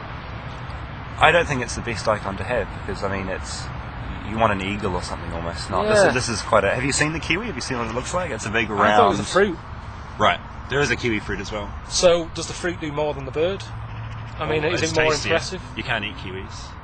But I mean, So what are they for then? You can't eat them. They can't fly. What are they doing all day? They don't even come out during the day. They come out at night, so you don't see them. If you go to the zoo to see a kiwi, you've got to go into a dark room and sort of peer through the glass and see them picking about. It's really unusual. So if it wasn't the fact that it's on a flag, you'd probably never see one. No. I mean, flags are dying out. People don't really have flags these days. They don't over here anyway. No one sort of flies the flag. It's known as like, it's a bit sort of, I don't know. Are you okay It's with sort that? of racist, Right. for some reason. Everyone's the same. But I mean, I haven't had a flag for years. Like when the Queen's birthday back in about 1973 or something, we had trifle and had a flag. That was it. That's what you did back then. But kiwi bird. See, by rights, it shouldn't be around anymore, should it? If it's not, it's sleeping all day, so it's bone idle. You can't eat it. It's got wings that don't work. It's a write-off. Get rid of it. I'd say get rid of it. I mean, that was a programme that I wanted to do, sort of going through all the different species and saying, like, what do they do? Right. Do we still need this Just what are they creature doing? about? If we got rid of it, if we got rid of the kiwi, how would the world change? They say, like, if all the bees go, the population would die out in 3 years. Right. Just because of Human the race. complex Just 'cause of what they do, ecosystem. they're busy bee. Kiwi, I mean, if it's asleep all day, don't even wake it up. Let it sleep all it wants. It can't be doing anything. I mean, what is it doing at night when it is awake? Eating bugs usually, and I mean that's part of the whole ecosystem. I guess it's got to eat the There's bugs, and it always all gonna be stays in something balance. else that eats bugs, isn't there? There's always something to do the job. So yeah, the kiwi would be good, and the jellyfish. You've always had a problem. But you could almost say that about all creatures, though. The point of them, almost, unless we're eating them, like a cow or something. I mean, most creatures you could almost think don't need them. No, because they do all do something. Most of them do. But the kiwi and the octopus no good. Octopus. I wonder, is it necessary to have all the arms they've got because they never seem that busy? But it's the jellyfish. The jellyfish for me is kind of something that just. When I called up an expert about that, they said turtles eat them. I said, yeah. And they said, yeah, well, what would the turtles eat? They've got rid of jellyfish. Well, if they find something, you just do, don't you? You find something Find else when you're another hungry. food. If you go to the shop and it's shut, you nip to another one. Like Burger King shut, McDonald's. So I just think that's what the seals would do, or the turtles. They'd roam about. The sea's massive. There's loads of stuff in there, so they're not going to go hungry. Well, I mean, they're not doing any harm though, so you just leave them. What, the leave them jellyfish? Jellyfish? No, because I went away on holiday and got stung by one. That's what's brought all this on, really. So it's the kind anger of being personal, stung. Yeah, it is a bit of a personal issue I've got. But the fact is, I didn't do anything towards it, and yet it stung me. I was in the sea having a good You holiday. got in its space though, didn't you? It's its home. Yeah, You know what I mean? Yeah, but why is it so close to the shore then? It's got all that can swim. I'm not a great swimmer, so I'm staying in about 5 foot of water. Safe here. I'm not pushing my luck. I'm on holiday. I want a nice time. And the weird thing is, I hadn't been in the sea for about 10 years because there's too much stuff in it that I'm not aware of. Do you know what I mean? I respect it. You don't come on our land, I won't go in the sea. And then my girlfriend was like, it's brilliant though, it's really clear, it's beautiful sea, it's not like the sea in England, we're in the Caribbean. So I thought, alright then, got in it and had a go. And I thought, it's great this. It's really relaxing. And I get a bit of eczema on my legs, and she said the seawater will be good for that. I thought, you're right. And I got in, loved it. We came out, sat down. About 5 minutes later, I said, I'm going back in. I loved it. She said, all right, be careful. Went out again. I'm just going out, and something, which I didn't know at the time was a jellyfish, grabbed hold of my foot, and it was like, have you ever been stung by a jellyfish? Never. No, I've avoided them. But do you go in the sea? I go in the sea, it's just never happened. They always swim a little bit away from You know what me. I mean? What are the chances? Yeah, what was it like? It's like glass. It's like glass being put through your foot. And I was like, oh God, what's that? And I got out and like didn't want to make a show because there's people there. I went and sat down. I said, I don't know what's just happened. And I looked at my foot and it had like all parts of its legs or the tank, the stingy bits, still wrapped around it. And I just said, look at that, it's jellyfish. And you don't know. The sneaky thing is, it's like some sort of hoodie, innit? It's like they come out of nowhere. Like a hoodie? A hoodie. You have hoodies here, like a kid who's hiding behind a tree. Right, and then little they jump criminals. out. Right. Yeah, and there was no warning. If it was on top of the water, I'd go, there's a jellyfish, I'll respect it, I'm going to get out and let that float past. But it's underneath, it's just kind of grabbed, and it doesn't, I'm no used to it, am I? It's not like... No. I couldn't get any nutrients, whatever, from my foot. So it was just a lunatic. And when the excuse for keeping them on the planet is turtles eat them, get shut of them. Yeah. I reckon I could easily put a case forward for them. And the fact that they say something like 97% water or something. Right. I've always said just give them another 3% of water. Just let's have water. Water is more useful than this blob of stuff that just. Yeah, I never hear a good word about them. No, get rid of them. Get rid of them. So, it's a good idea for a show. It is, isn't it? Just analyse what's needed and it's never ending. The amount of stuff that's on the world. That's what these TV companies like. They like stuff that can run and run, like Friends. Different seasons, yeah. You'd have loads of stuff. Yeah, Friends went on too long, I think. Yeah, it does. But with this, every time a different insect, starting off small, getting bigger. So yeah, I don't know if you can sell that for me, but maybe New Zealand would have it. Have a think about it. Come over for a holiday. It's too far, honestly. See, you're used to it. That because you live on a bigger area than us. You're used to, if you nip out for a pint of milk, it's a 3-hour journey, and you just sort of go, so what? You're used to travelling far. Whereas it's not quite that far. No, you're used to it, aren't you? It's kind of like... well, we're used to, if we want to go to another country, we're used to flying quite a long way. That's what I mean, whereas we don't like it. We kind of, anything over 2 hours, we start going, oh, it's a bit far, isn't it? So... it's like the moon. I bet when Richard Branson's doing flights to the moon, isn't he? So I reckon the flights will just be full of Kiwis and Aussies. Because they're like, it's nothing, this. We could do this, 24 hours on a rocket or whatever. It's just not a problem. English, forget it. Different attitudes as well. Different attitudes, yeah. But I don't know, maybe they're meant to be sorting out a flight, aren't they, that just goes up. And by the time it comes down, it lands because the world's turning. Rather than a plane chasing New Zealand, it's a rocket that goes up, and as it turns, right, straight back down again. Do that, maybe. Expensive though. Yeah, but like I said, I never want to write anything off. If the opportunity comes and there's a good enough reason, maybe. But I can't see it happening at this moment in time. Okay. Well, look, thanks, Karl. I could talk to you all day. You go on and on. Are you alright? Are your arms alright? No, you must be dying. You're happy?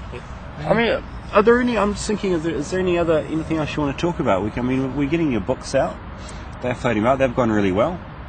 It's mad, that. Yeah, people are buying them in New Zealand, which is mental.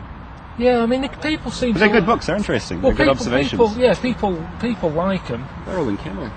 Do you see much of that? Look at him there. On the right, he hasn't done much running, has he? Look at him.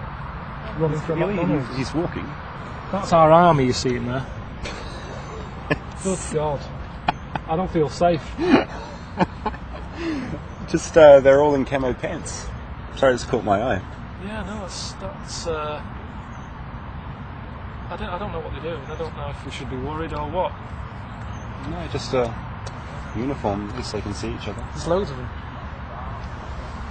It's like some sort of skill jogging trip. They're all the fit ones, and they're the fat ones who are going to go and have a fag. These guys are like cross country. Yeah. But sorry, the other question I had, just as someone that's listened to the show, all the ribbing that you got throughout the whole thing from Ricky, well, mainly from Ricky, did you ever get sick of that? Did you ever want to just tell it? Because you never raise your voice, you stay so calm through all this. I'm just wondering if you ever wanted to give something back to him. I mean, there's two of them, and you're never going to win, are you? No. 2 against 1. But I mean, the other thing is, you know, that's what Ricky's like. He winds up his mates. I mean, he's got mates who he's got a comedian mate who he takes on tour, and there's things he does to him. I mean, he sort of digs holes on beaches, sticks him in it, puts the sand back, and waits for the tide to come in. There's another one who he wraps up in gaffer tape. Now, when I see that, I go, okay, he squeezes my head. But they probably dream of having their head squeezed.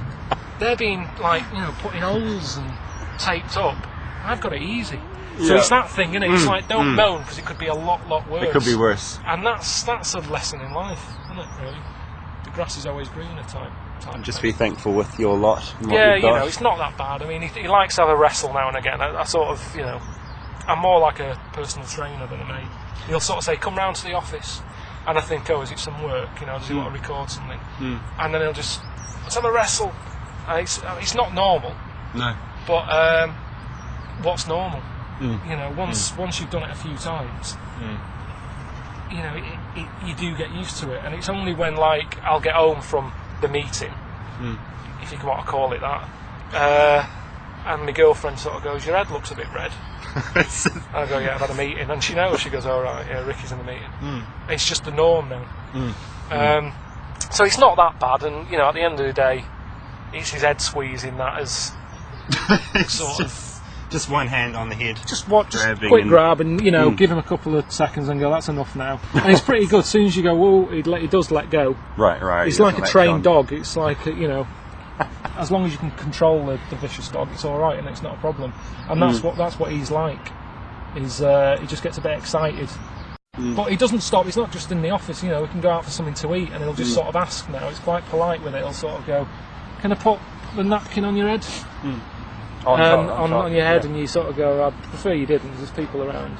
Or he wanted to put a wooden spoon in it because he found out that if you put it on then the wooden spoon, if you turn the wooden spoon slightly, the napkin tightens up. And it's like he's come up with this invention, and he's like, just let me show you how painful it can be. Yeah, he's not your bog standard, mate. Yeah, you get used to it. You know, it's not a problem. I mean, if it was a problem, I wouldn't let him do it. Okay. So you don't have to worry. Right. Some people seem to get concerned about it, but it's not a problem. Finally, because I say I could just sit here and talk to you today, but you've got things to do. I know Monkey News was a big deal on the podcast. Yeah. Probably over it now. I mean, I'm just wondering if you have heard anything. I don't want to rehash what was done. Just done. It's just everything that was going on of interest. It's been done. It's kind of things come to an end, don't they? You know, at the beginning, I thought it was an endless supply of stuff that monkeys were getting up to. But with everything, it becomes a natural end, and you know, you could weaken it. You could find out things that monkeys are doing that I could report on. But you've got to have some sort of cut-off point to everything, haven't you? It got to a point that the monkeys had to do more and more impressive stuff to impress me. So news about a monkey being a Formula 1 driver was no longer that impressive. You know, if the bar, you know, the first few were all, you know, really amazing stories. So the monkeys had to get more. I mean, maybe this is how they'll evolve more. Maybe, you know, if they hear monkey news, they'll go, we've got to step our game up here. And they might get the finger out and start being more impressive, but that's how it works, isn't it? That's certainly. How the human race pushes ourselves. We say we can't stop there.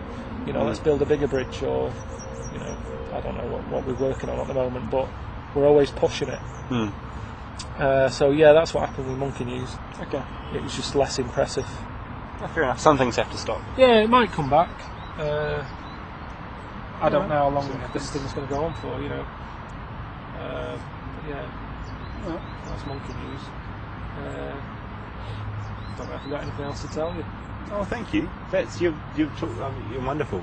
It's been good to see you. It's been have a good chat. It hasn't rained. No, right. The weather's been great. It's been with us. We haven't been stopped by security men, though the SAS did come out at one point. A few horses roaming A about. few horses. It's nice park. It's big. Whilst you're here, there's. I do like a walk. Yeah, it's good thinking. Should we do, maybe just to get a few set-up shots, we'll do a little walk about? If you want. Maybe. And I suppose you'll need some shots from behind. Should we do a bit of that? I'll do something. But everyone keeps saying, get Karl on Twitter. Yeah, it's not going to happen. I know it's not going to. I've told him it's not going to happen. I don't write postcards, and it's the same reason. You've only got 140 characters or something to write something. Yeah. When you're on a postcard, the address is the main thing. Yeah. You are the last one, aren't you, to read the postcard? When you send it, yeah. It's a good It's for point. everyone else. And that's like Twitter. It's not a proper chat, that. No. I don't know what Facebook is. I don't know anyone who uses that. The internet is like emptying a drawer out of a window, isn't it? Well, it's like this. Why are they watching this? There's more channels on the telly than ever before. There's HD, there's great quality. Yet they're watching this. Two blokes sat in a room. We've done our job. We've been asked to have another chat about something. I don't know what to say to them. I'm laughing so much I can't breathe. That's what Karl does to me, though.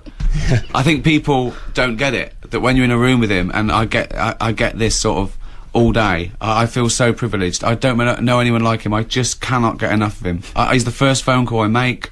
He's like a backdrop to my existence. If I'm watching television and it's on Channel 5 and it's like the baby born with two heads, right? I call Karl and he answers the phone like this. Weird, isn't it?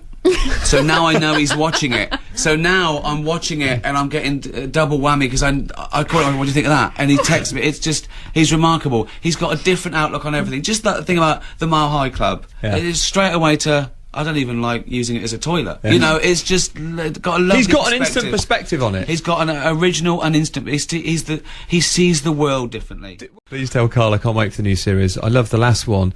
I watched it, I was heavily pregnant at the time, and I laughed so much I went into labour. Excellent. Karl, you're a different class. At last, somebody on telly worth watching. You're witty, insightful and intelligent. I had to pull my car over. I'm laughing my head off. I want Karl as a mate, says John in Cambridgeshire. Exactly. Skinny dip at midnight. He doesn't go nude. I don't do nude. Oh, right, okay. Don't like doing nude. Would you be happy being nude? No, but you could knock that off, couldn't you, in 10 minutes? Knock what off?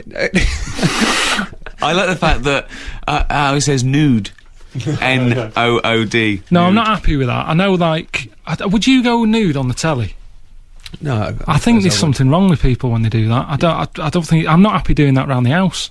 Just walking around with out on. You can understand why an actor would have to do it for a part. I don't actually. What about if the part? We know what's there. What are they showing us? Why does that happen? It's not great acting taking your pants off.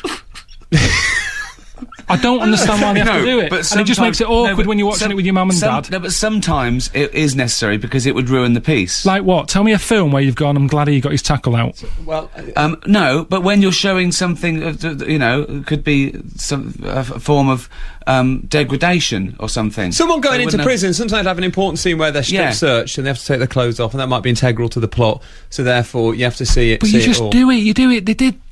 Look, you've watched Jesus of Nazareth. Yeah. With Mary had a baby. I don't know what this is. Is this a Boney M song? What are you talking about? What I'm saying to you is, what? You take things as given. If someone's pregnant, you don't need to see it happening. Too much sex on the telly. No, so I agree. I think 95% of it is gratuitous. Right, and that's what I just was saying. But we're not talking about. We're talking about when it can be justified. Sometimes it would be worse not to. It'd be better not to have anything than have a pair of pants on something. What about if you're going to stay with some tribe and they will consider it enormous disrespect for you not to strip off? Then well, that happened, didn't it? That happened in this first episode. Well, in context, that would then be acceptable, wouldn't it? That would be the right thing to do because it would be disrespectful not to do it. It's not gratuitous. No, it's all about societal pressure as well. Yeah, but at the same time, Richard, that happened, and it's not about Ricky and Steve didn't send me to that tribe to wear a thing called a nambas. They just wanted to see me try to get out of me getting my tackle out. Yeah, I don't want to see his tackle. I like him struggling and feeling uncomfortable about the chances that he might get it. I don't ever want to. I must say, I never want to see him nude. Can you explain a nambas? It's like pants made of leaves. Yeah. Yeah. Or wicker. Or just anything that's lying around. Dolmades, that Greek dish with sort of rice wrapped in a little vine leaf. Yeah. We wanted his little it's rice ridiculous. Wrapped in a little vine leaf. Yeah.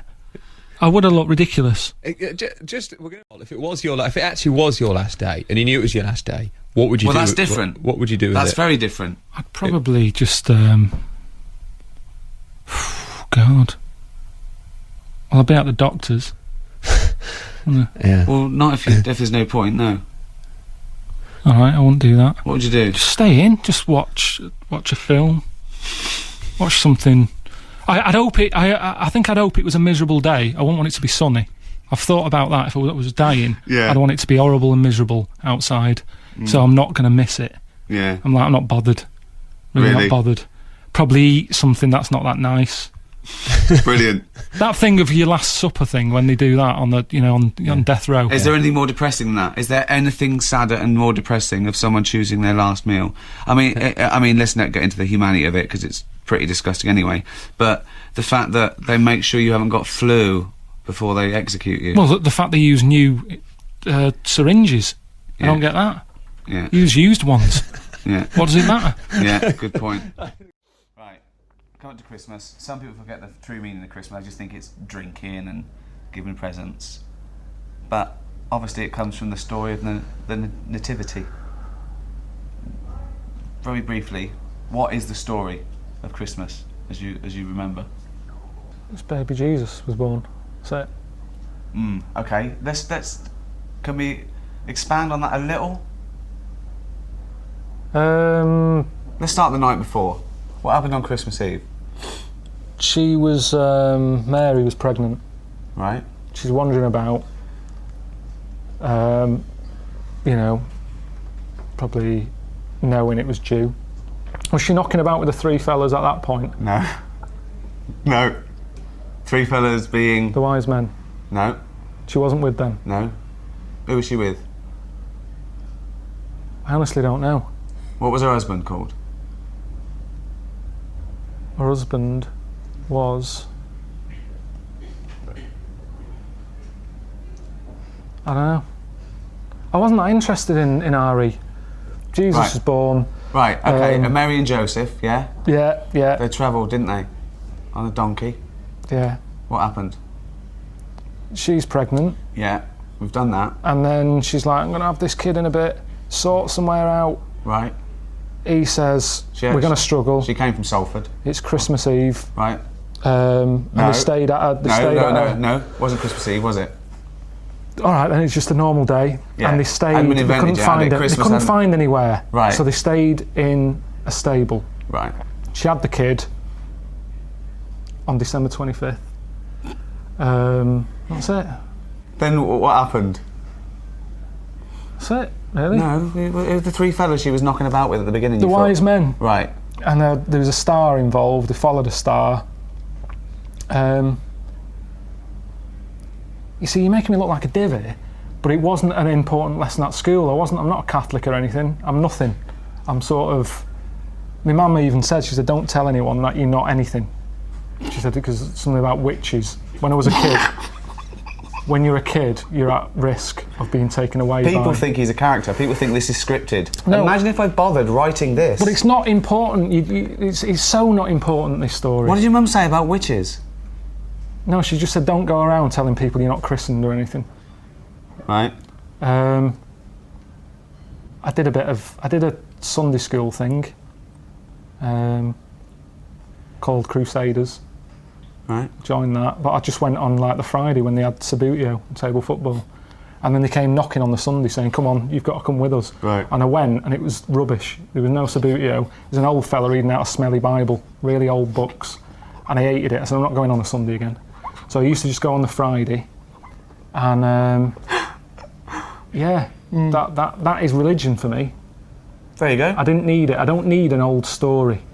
Final thoughts? What does Christmas mean to you then, Karl? If you don't like old stories, what does Christmas mean to you? Just look down and tell people what they should be thinking of this Christmas. What does it mean to you? It's hassle, isn't it, Christmas? Got to buy presents. The meal's all right. The food's all right. It's the best, isn't it? If the roast dinner is the king of meals, surely the Christmas roast is the king of roasts. Yeah. Christmas. I could do without it. If someone said, we're getting rid of it, I'd go, all right. I don't like all the build-up. I don't like that bit in between Christmas and New Year when nothing's happening. That's a dead week. Nothing goes on. People are still off for Christmas. Christmas has happened. Get back to work. You can get nothing done. Everything comes to a standstill. Why do you like Christmas? I like being allowed to drink gin and tonic at 10 a.m. while watching Noah Ledman's give little sick kids presents. But that's what I mean. That's what it's about. It's not about, you're saying to me, telling me the story of baby Jesus, you haven't got a clue yourself. It's not about that. It's about, like you say, eating chocolates. Same as Easter is for fat people with chocolate. I love Easter. No, you don't. You like eggs. You like chocolate, you fat little... Do you know what I mean? So, we don't need it. Maybe back then, when you were, wise men knocking about a desert, they needed something to look forward to. They probably didn't live that long. I don't think they were looking forward to Easter, though, were they? No, but listen... But Jesus certainly wasn't looking forward to Easter. Back then, when you watch Scrooge, everyone's looking forward to it. Tiny Tim, go and get a chicken. Now, these days, have a chicken when you want. Anyone can afford it. So it hasn't got the same values. Tiny Tim, go and get a chicken. Oh. Happy Christmas. Brilliant.